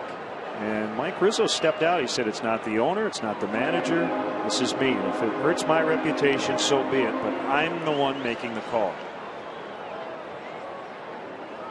Of course, there was no way to anticipate during the offseason that the Nationals were going to have this kind of year. If you knew that you had a team that was going to be in contention, you just stretch out spring training for Steven Strasburg a little bit longer. You have him start his season the 1st of June. I thought about that. He started on opening day here at Wrigley Field. Would they have thought about maybe having him be the 5th starter instead of their ace? Gio Gonzalez has pitched like an ace.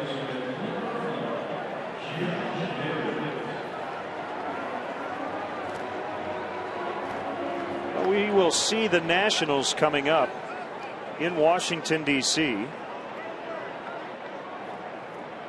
starting on Labor Day, in fact. A game you'll see right here on WGN.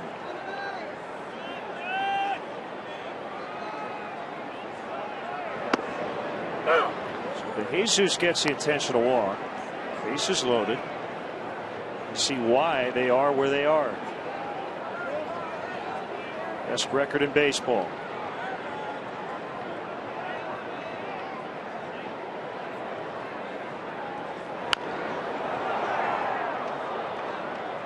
I think the hardest part is for Strasburg to be the ace of the best team in baseball and to not be able to pitch in the postseason.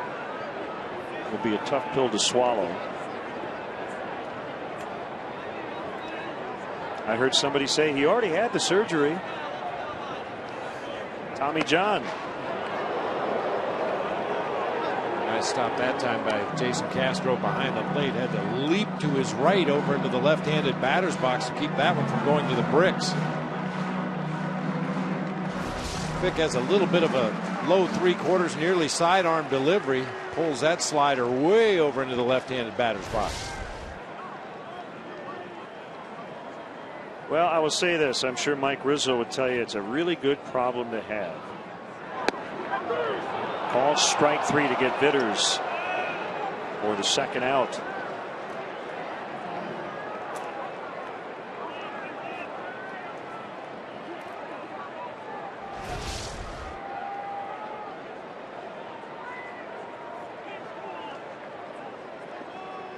Good pitch.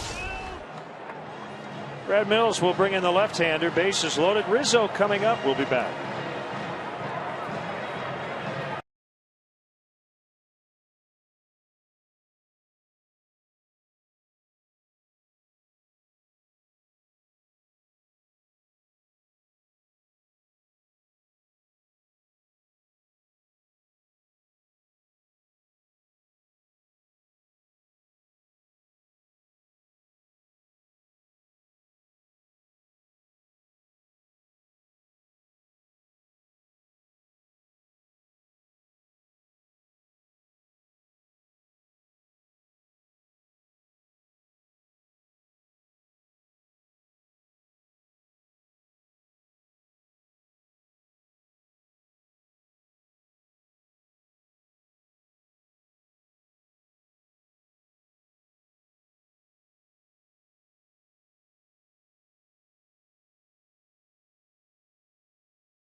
Bases loaded. Anthony Rizzo at the plate.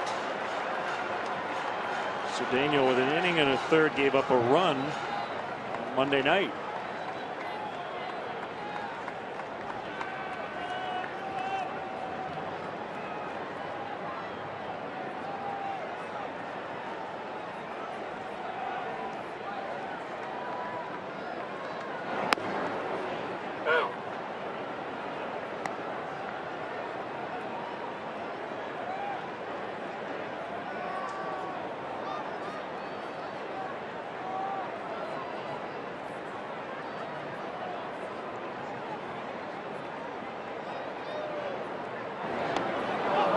He missed it, but the Cubs are going to get a run. Brett Jackson in on a passed ball charged to Castro. 7-1. Mentioned it before with Bud Norris in the game. Norris, a guy that uncorked 7 wild pitches this year. Castro with 5 pass balls, make it 6. Just didn't track that breaking ball all the way into the mitt. Goes all the way back to the bricks. Let's tack on another.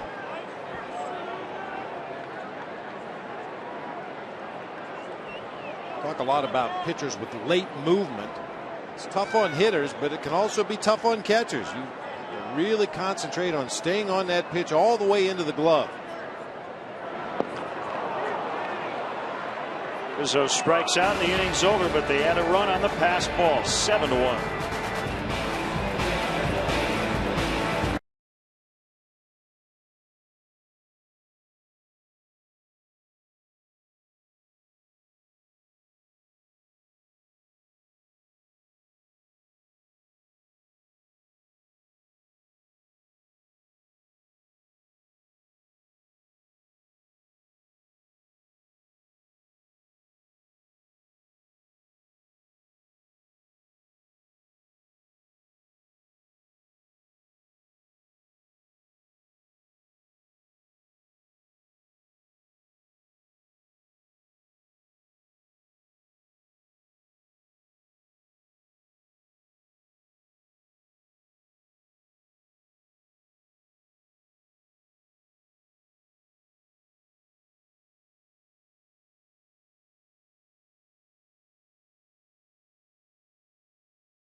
summary. All Cubs today, 7-1. They have the lead. The fourth career 2-homer game for David DeJesus. His first 2 homers here at Wrigley Field, and Bud Norris had to exit in the fourth due to a left foot contusion. Visit your local Chicagoland Honda dealer today and test drive a 2012 Honda Accord.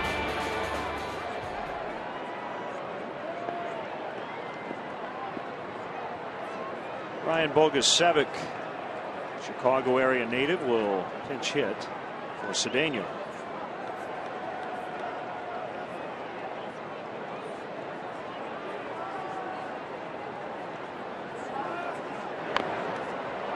He bunts. Germano will bare hand, and he got him by a half step. By the way, Bob, 7-1, the Cubs have the lead. But did you notice Anthony Rizzo, when he struck out in the 6th? He was not too happy with himself. Not happy at all. He's a guy that usually puts together really good at bats against left-handed pitchers, and he was really upset for chasing that bad breaking ball to end the at bat.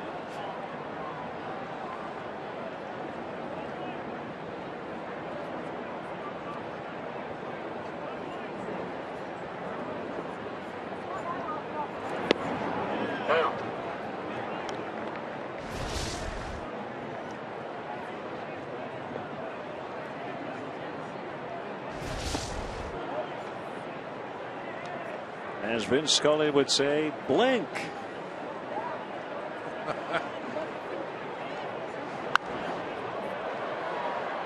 Then there he is, right there. Translated Jim Tracy's rant the other night in Los Angeles. That is blinking unbelievable. That is leaping fertilizer. Base hit, Scott Moore.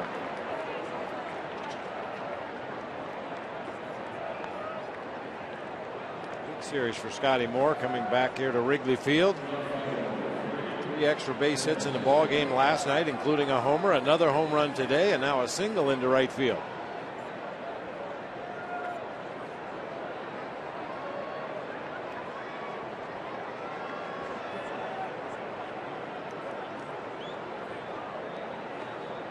Francisco.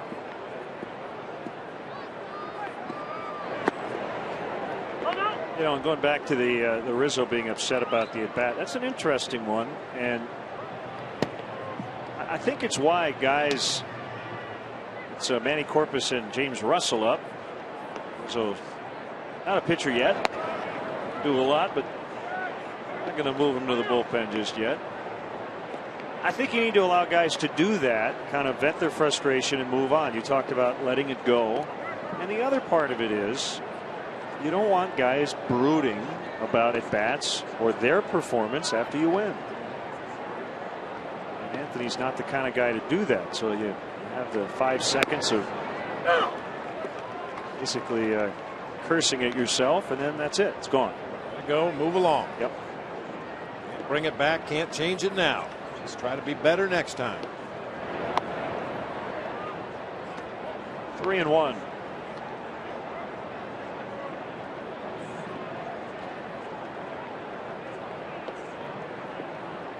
Some of us, it took a little bit longer than 5 seconds. I get your point.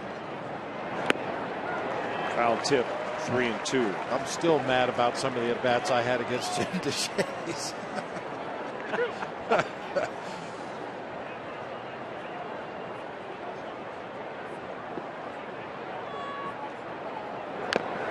I think constant sulking, or constant snappage, after a while it does get old. It wears on your teammates. It wears on the coaching staff and the manager. I mean, in Boston a couple of years ago, Kevin Youkilis, one of the most intense players in the game, as White Sox fans are finding out, and I think it was Manny Ramirez that got on him, told him to chill out. You're driving everybody crazy.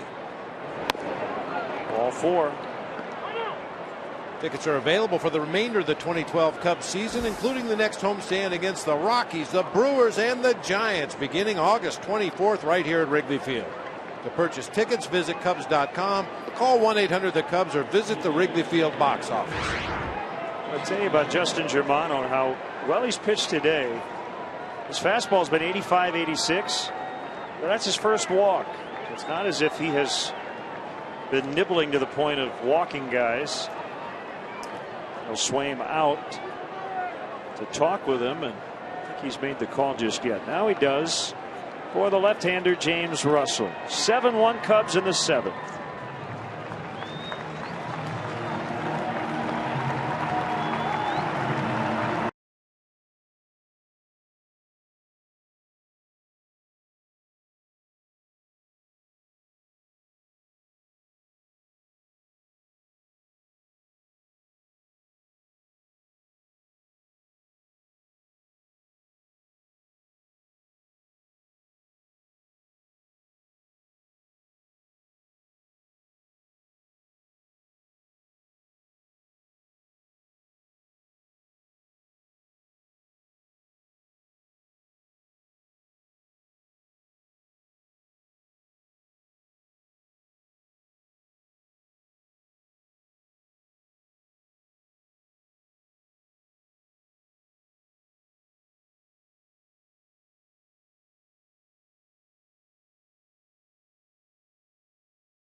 Subscribe to MLB.tv today to see every Cubs out-of-market game live online and on your favorite devices in HD quality. Visit Cubs.com to order and get more details. MLB.tv. Baseball everywhere.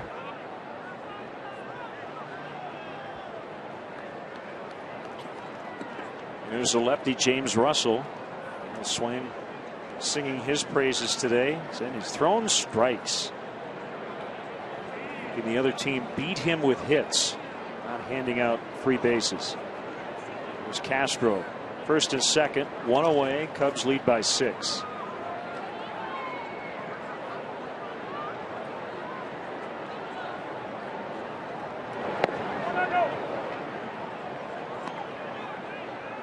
There have been very few occasions when the opposition has beaten James Russell with hits. The Reds banged him around a little bit earlier this homestand, but that is more an oddity than a regular thing for James Russell. He misses bats, he gets quick outs, and as the skipper said, he throws strikes.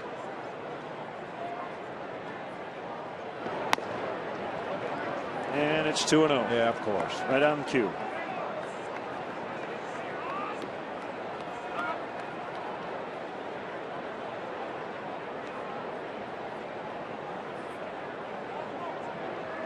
Obviously a dangerous count for a pitcher, a very favorable count for a hitter, but occasionally you can take advantage of these hitters' counts. You get overly aggressive swingers at the plate.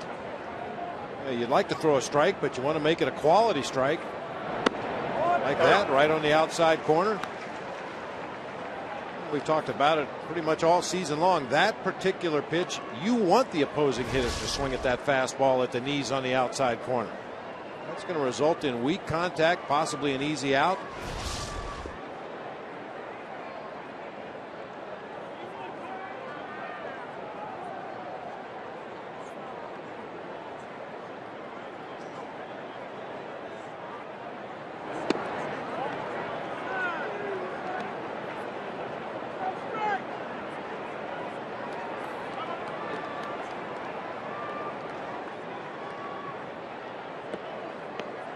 Three and one. Brandon Barnes on deck.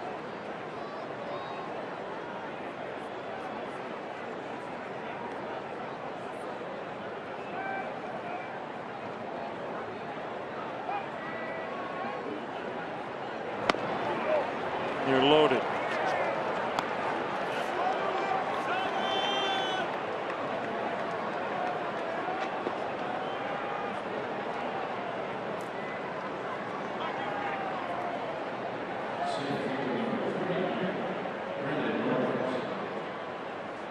Deepest outing for Germano. 6 1/3.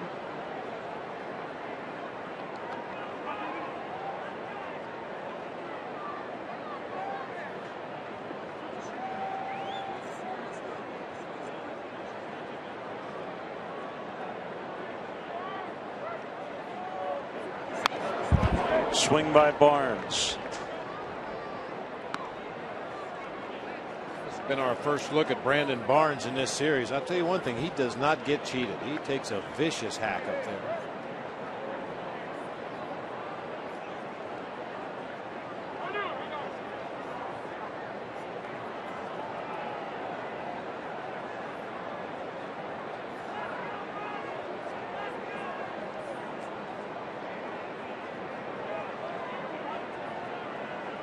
Russell has a sign from Clevenger. And is 0-1. 1-1. We've seen James Russell use his straight changeup a little bit more in the second half of the season against a very aggressive swinger. That could be a really good pitch.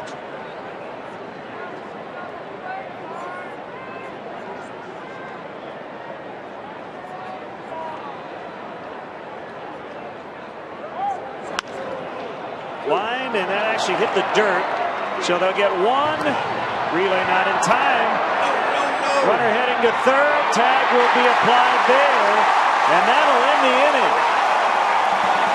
So Francisco nailed it third. They do get one. That's it.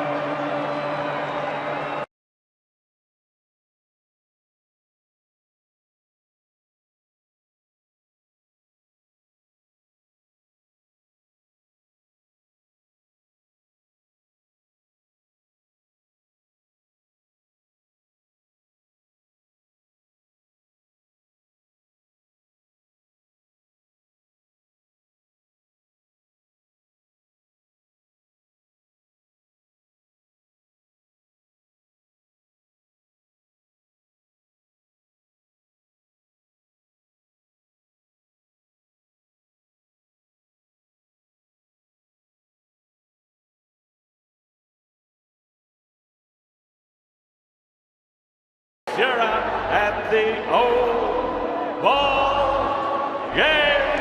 Hold on, let's get some runs.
Budweiser. Great times are waiting. Grab some buds.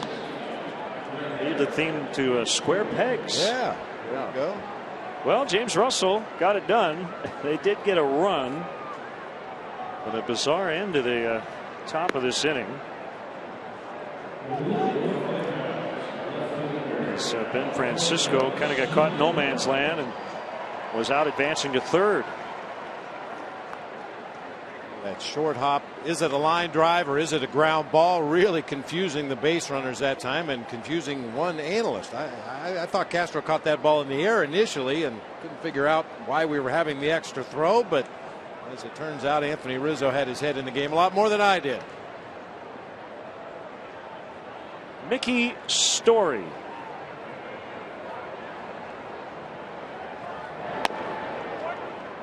Fastball that's up to Soriano. That's the story on Mickey. There you go. Went to Florida Atlantic University in lovely Boca Raton, Florida. He's from Fort Lauderdale.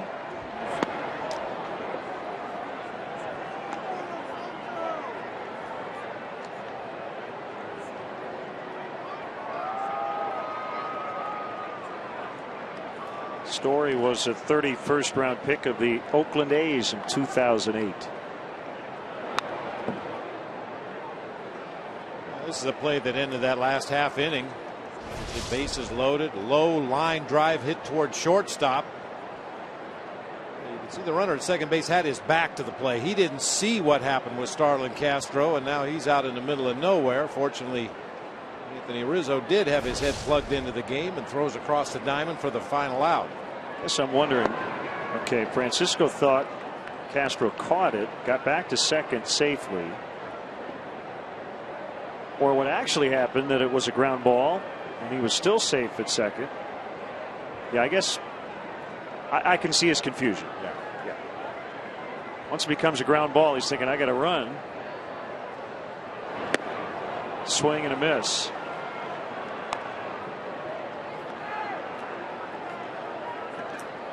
Your first thought in that spot with the bases loaded is the force play at every base. Then when the ball's put into play, you're also taught to freeze on a line drive. So yeah, confusion.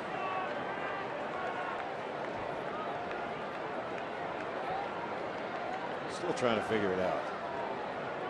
Should I run or what should I have done there? Well, he should have stopped, but he didn't know that he should have stopped. When in doubt, pick up a coach. Imagine even the coaches were a little confused by the way that play developed.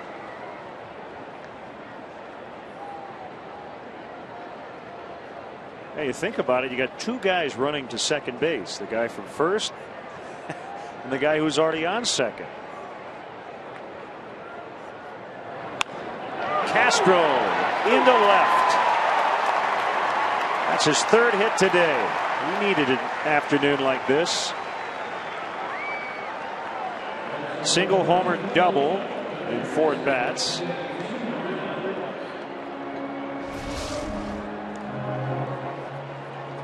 Hanging breaking ball that time, able to keep his hands back just long enough to drive that ball into left field for his third knock of the game. Well, I got a topper for you, Len. On this day in baseball history, back in 1926, Babe Herman doubled with the bases loaded. And on the play, 3 Dodgers end up at third base.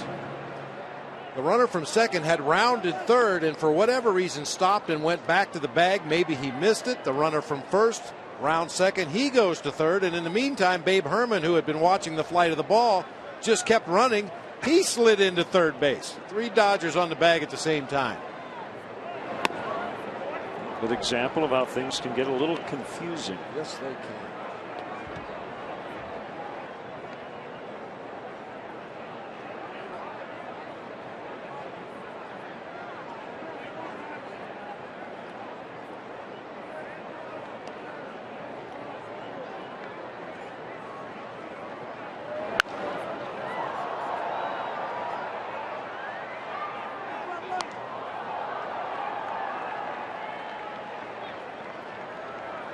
You know, I like the odd ones, partner. Another weird one. 1962 on this date in baseball history. Don Demeter hits 2 home runs off of 2 different Bob Millers. Same name, different guy. Yeah. Robert Lane Miller was the right-handed starter. He took him deep, and then later in the ballgame in the 9th off of a lefty, Robert Gerald Miller contributed to the Phillies' 9-3 win over the Mets. 2 homers against 2 different Bob Millers in the same game.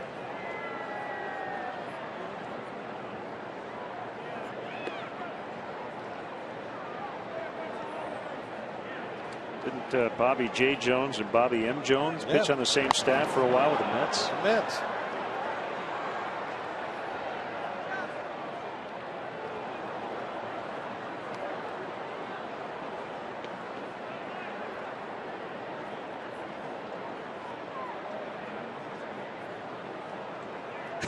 That fan decided to go into protect mode and just duck up the umbrella. And the ball actually hit the umbrella.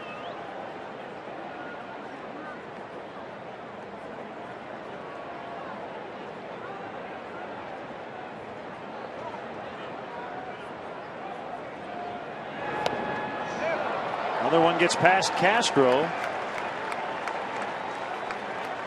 Second pass ball here this afternoon. Starlin now at third.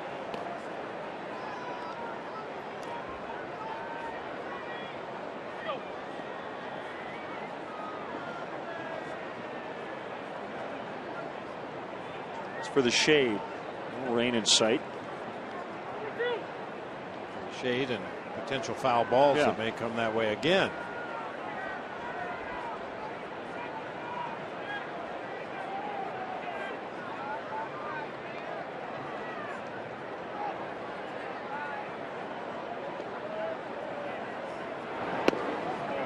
Ball 4.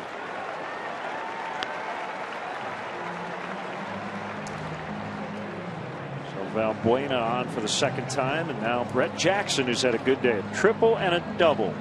First 2 extra base hits.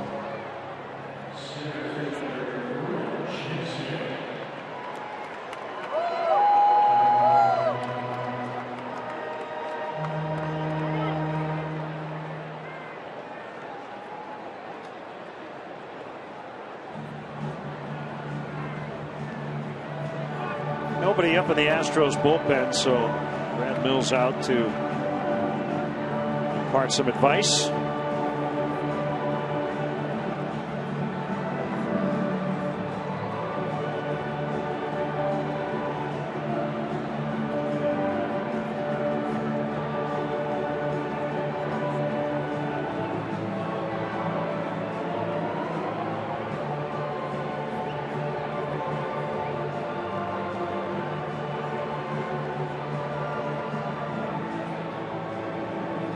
The Astros, it really takes on the feel of an instructional league game, because Brad Mills at certain junctures of the ball game, in order to impart what he wants his young players to learn in each individual situation, he'll do what he just did right there. Come sprinting out of the dugout, call the entire team into the mound, and explain exactly what he wants to see happen.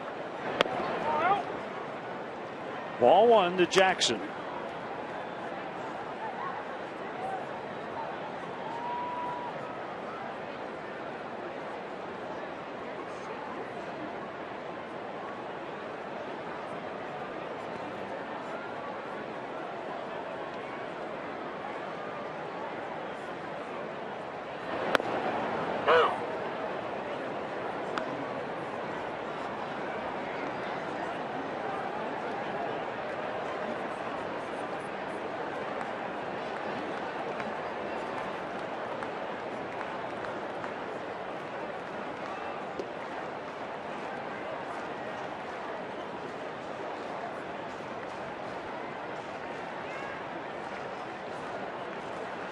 Here it is. Swing and a miss. Make it 1-2.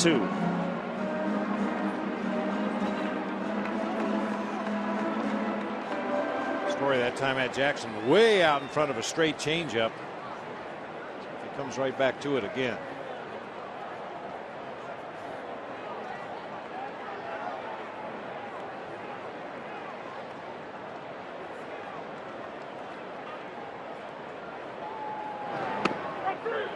And he got him on a slow breaking ball.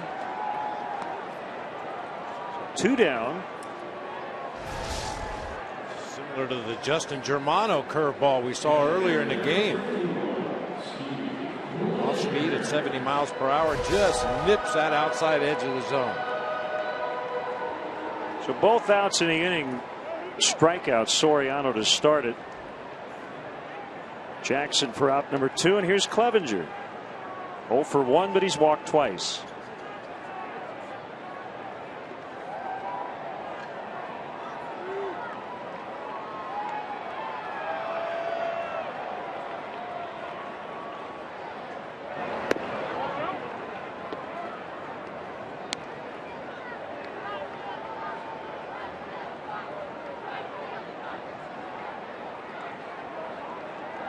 That'd be a good hat for you.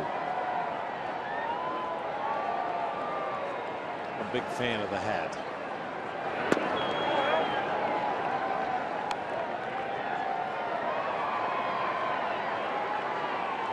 Big crowd today, 33,714.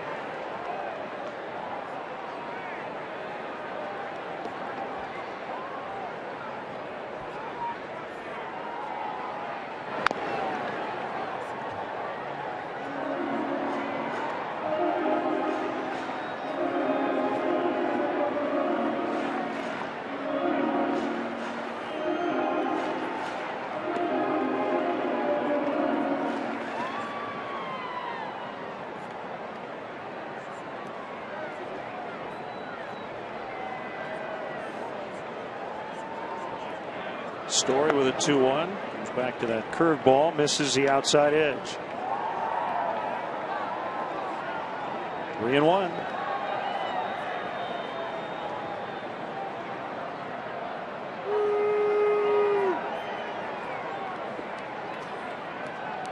He's a fourth Astro pitcher today. Morris left due to injury. High in the air to left. And it's Martinez to end the inning. Cubs strand 2. They lead big as we head off to the 8th.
August 28th, Len and I will be broadcasting from the Budweiser patio in the Budweiser bleachers.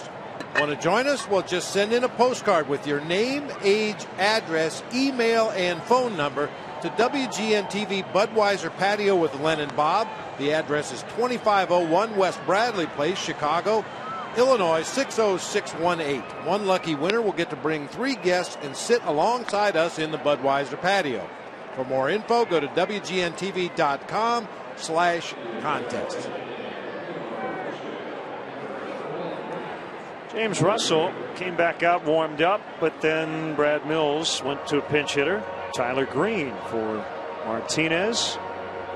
And Dale will call for Sean Camp.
John Camp.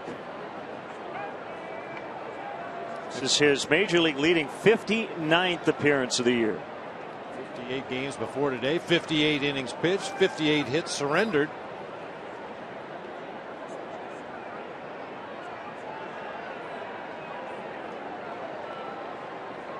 Not sure what we're waiting for. Are we ready? Just waiting for you to give the thumbs up part. Oh, okay. Go ahead, guys.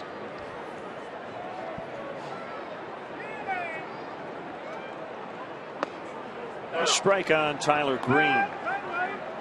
Acquired last week from the St. Louis Cardinals. He had started the first 2 games of this series in the leadoff spot and at short. Slider strike 0-2.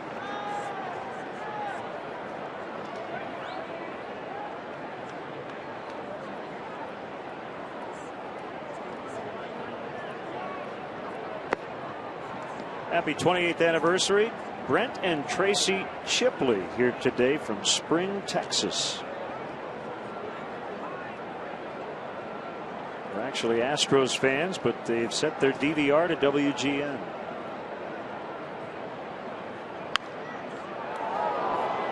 They must have known that Bill Brown and Jim Deshaies were not going to be working today. Yeah, so I guess we'd say happy belated anniversary. I imagine they'll watch tonight if they're here.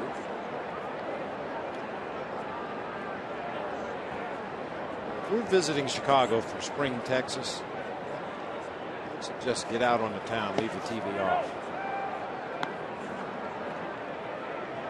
Happy 91st birthday to Ruth Marone from Willard, Utah. Never misses a Cubs game.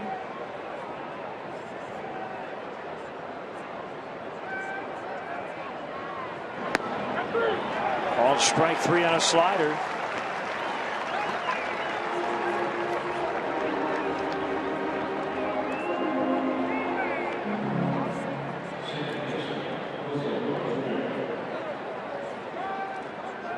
Altuve. Tigers beat Minnesota 5-1 today. They win the final 2 games of that series. Miguel Cabrera, the first Tiger to hit 30 homers in 5 straight seasons, reached that mark in the ball game today. Also now with 103 RBIs to lead the majors.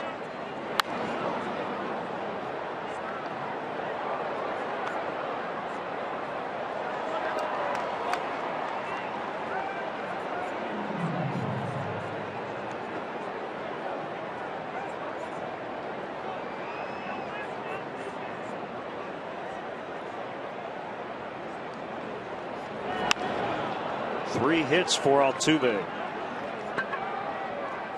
43 multi-hit games. Well, when you're 5'5", it goes without saying you have a very compact swing, but Altuve does. He really lets that ball get deep into the hitting zone. He's not strictly a pull hitter. He'll spray the ball all over the field. He is a pesky hitter.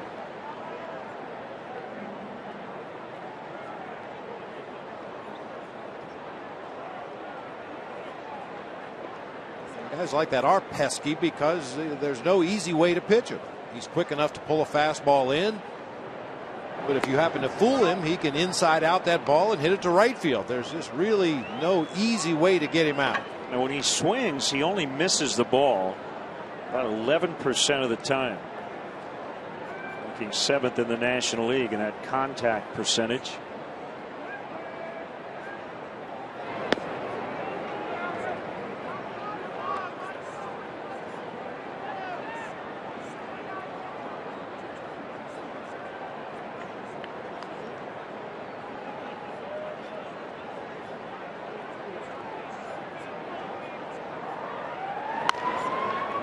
To Rizzo.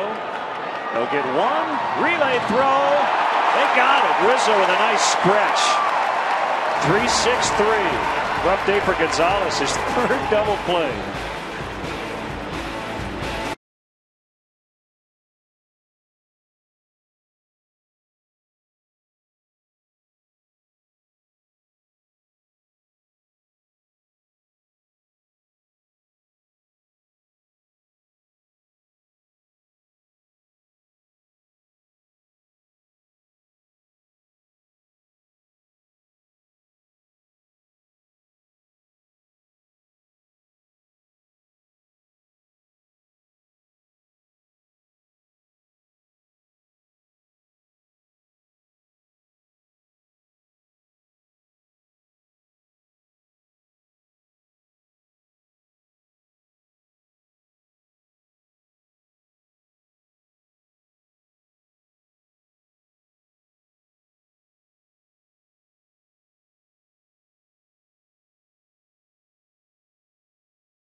He's lined into a double play and hit into a 3-6-1 and a 3-6-3. Looked like there may have been a momentary hesitation by Rizzo, trying to decide whether to go back to the bag at first and then throw to second, or go 3-6-3. He made the right decision. I think if he goes back to the bag to get Gonzalez first, they have very little chance to get Altuve on a tag play. It's the way his weight had shifted right there. Tells me that he was thinking about going back to the bag. Nice adjustment on the wide throw from Castro. Beautiful double play.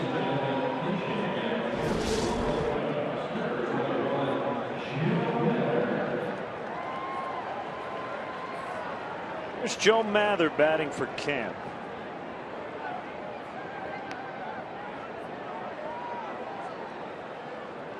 Bill Swain decided he'd rather have Mather.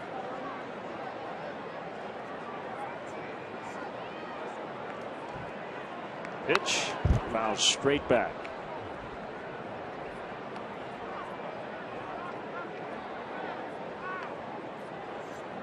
Won't be a safe spot, but Carlos Marmol gets ready for the ninth.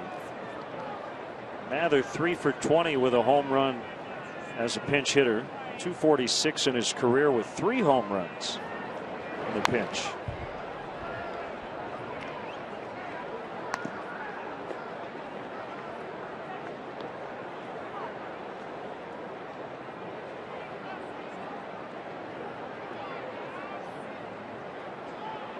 Milwaukee with a 5-4 lead at Colorado in the 6th. They got all 5 of their runs in the 5th.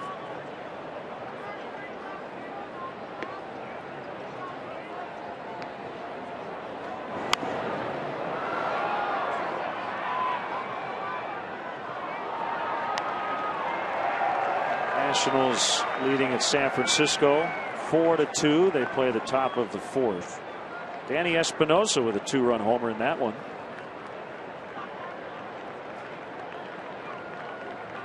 And Strasburg and Lincecum, the matchup.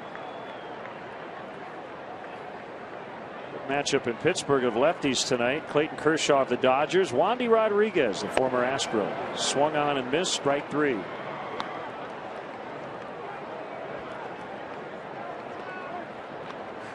That'll be it for Mickey Story.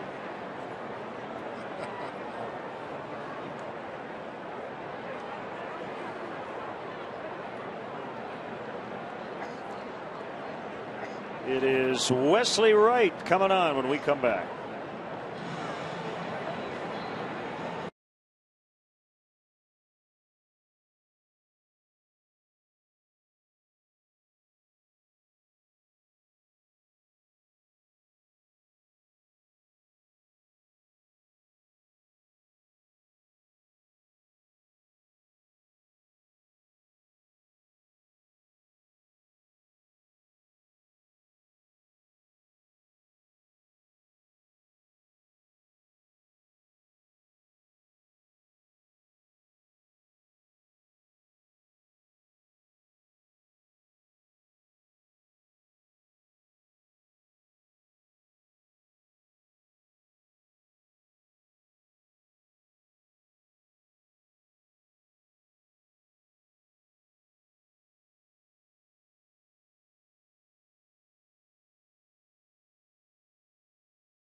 Facing David DeJesus, who's singled, been caught stealing, homered again, and been intentionally walked for the first time this year.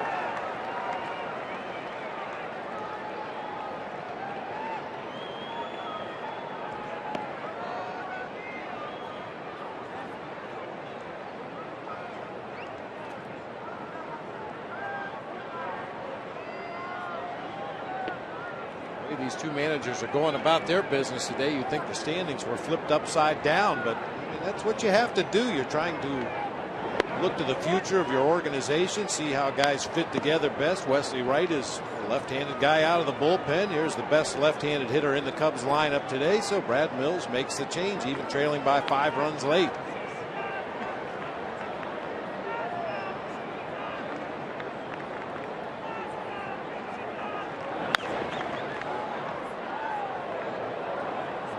And our Budweiser player of the game, David DeJesus. Singled his first time up and then flexed his muscles the next two. A long home run to right field. And just to prove that wasn't a fluke, a long home run to straightaway center field. You go back to back, 2 consecutive at bats. You know what happens next? They walk you intentionally. Player of the game brought to you by Budweiser. Great times are waiting. Grab some buds.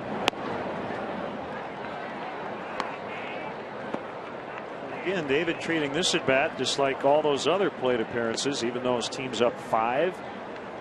Seems to be well in hand here late.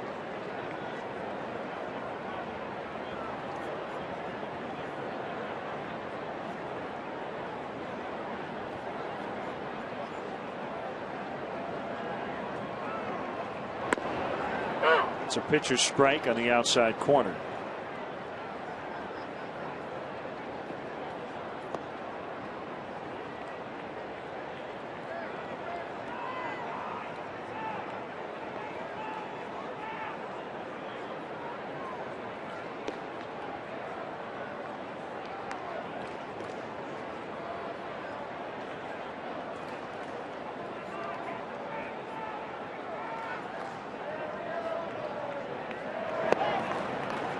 It's full, 3-2.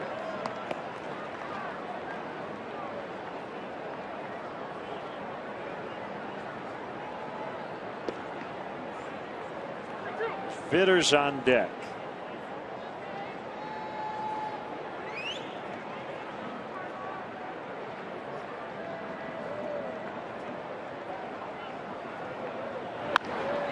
Base hit into center. 4-for-4 day.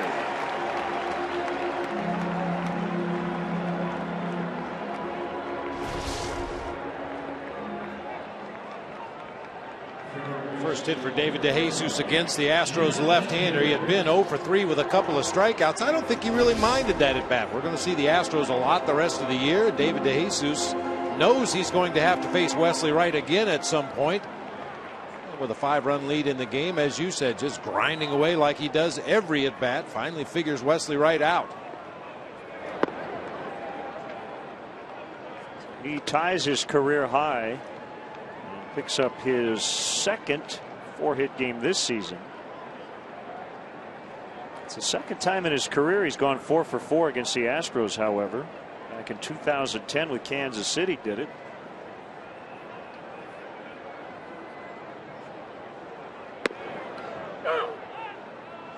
On the corner, and it's 1-1. More action. Fernando Rodriguez up for the Astros.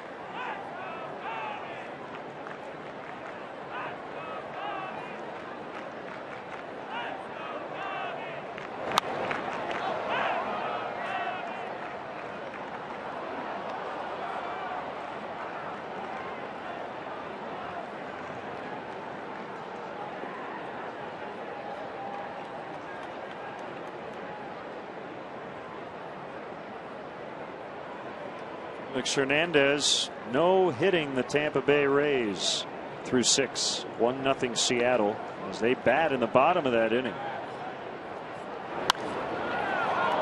High fly ball to center field. Bogusevic with the catch.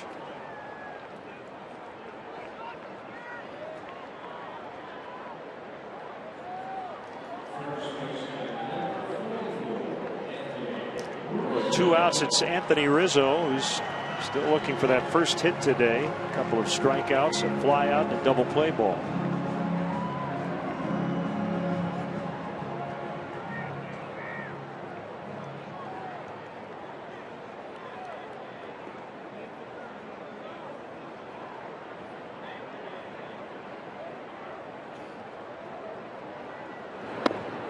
Swing and a miss on a slider.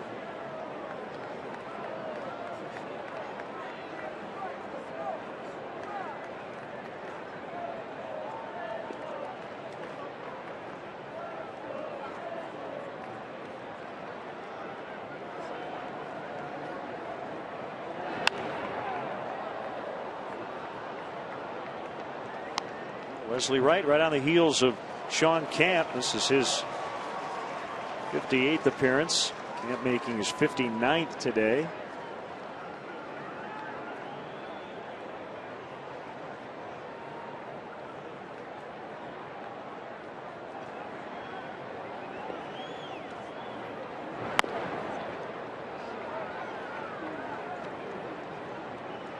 Got to believe at some point Wesley Wright's going to go back to that slider that starts on the outer third of the plate and then sweeps low and away. First pitch of the sequence was a slider. The pitch that he struck out on against Xavier Cedeno, a slider in that location. Line and caught by Wright. Just stuck his glove up, and it's been a tough day for Rizzo at the plate, but his team leads 7-2.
Chicago Cubs baseball brought to you by Bud Light Lime. Summer is calling. Pepsi Max, the official soft drink of Major League Baseball. 0 calories, maximum Pepsi taste. The Illinois Lottery. Do you believe in the power of possibility? The Illinois Lottery. Anything's possible. And by Ford, manufacturers of more fuel-efficient vehicles than any other brand. Check them out at your local Ford store or online at localfordstores.com. Here's the closer, Carlos Marmol. Not a safe chance with his team leading by 5, but he is 13 for his last 13 in save ops, going all the way back to May 2nd. He is 4th on the Cubs all-time saves list. Lee Smith, Bruce Sutter, Randy Myers, and Mr. Marmol. 0-1 to Steve Pearce. 1-1. Carlos' first appearance in this series, and with the off day tomorrow, Dale Swaim just going to get him an inning of work, keep him sharp going into that 4-game series in Cincinnati this weekend. Popped into center. Now Jackson backpedals.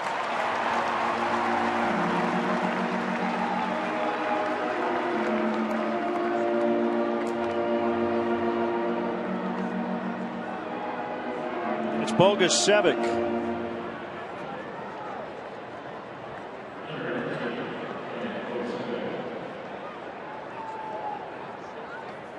Looks like King Felix Has his best stuff working this afternoon up in Seattle against the Rays.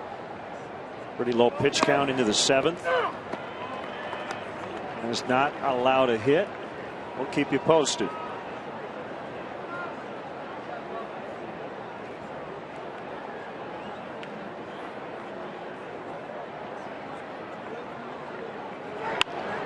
Late swing, 0-2.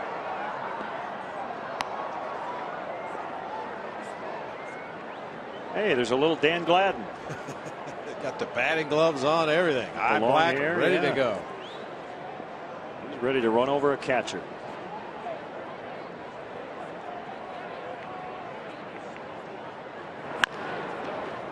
A chopper, Valbuena, with his 3rd jump throw of the day.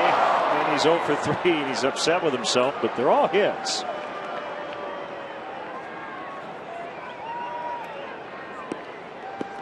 Did everything he could do. Once again, ranging far up the middle of the field. That last bounce was a really high one. Had to go up to get it. Tries the jump throw one more time. And another infield hit.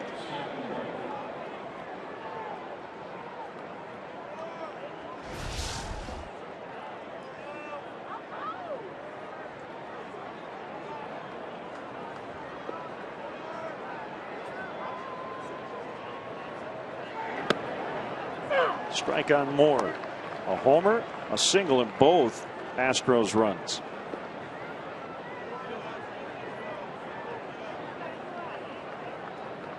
A loss today for the Astros would be their 80th.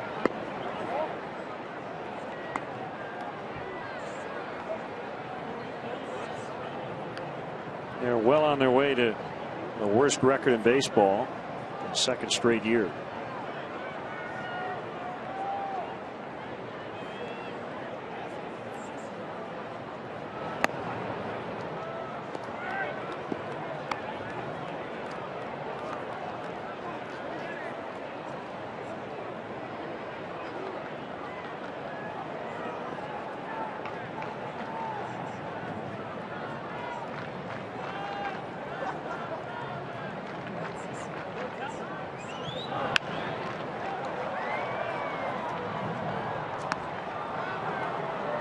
The Reds, Jay Bruce starting to heat up. And a 3-run homer to end the game last night against the Mets. The final was 3-0. That was it.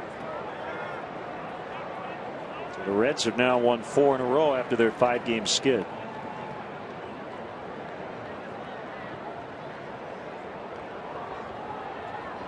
Cincinnati with a 6-game lead going into action today.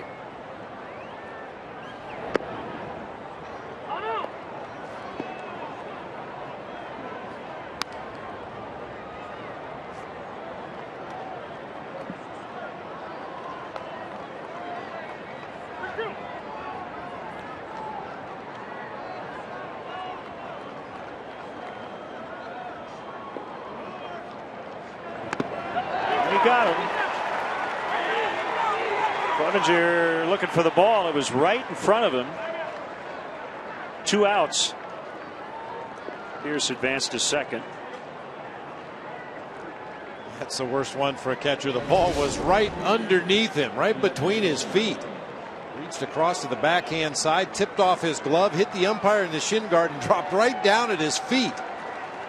You're always looking for that ball rolling toward the backstop or the on-deck circle. You never expect it to be straight down. And ultimately, Clevenger does the right thing. The only place you're going to get help is from your own bench. Cub fans standing here as young Francisco looks at a fastball at the knees.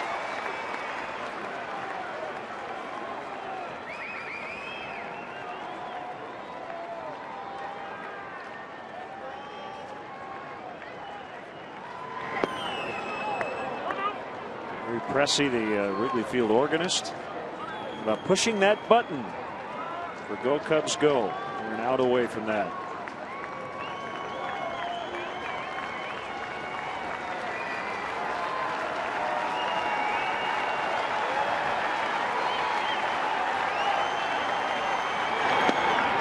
Slider strike.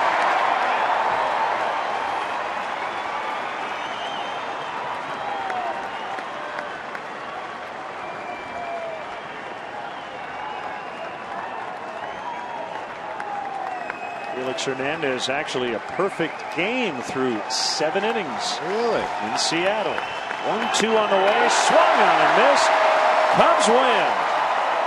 They take 2 of 3 from the Astros. All the games in this series were blowouts, and what a performance by David DeJesus. 4 hits, including his first 2 career homers at Wrigley Field.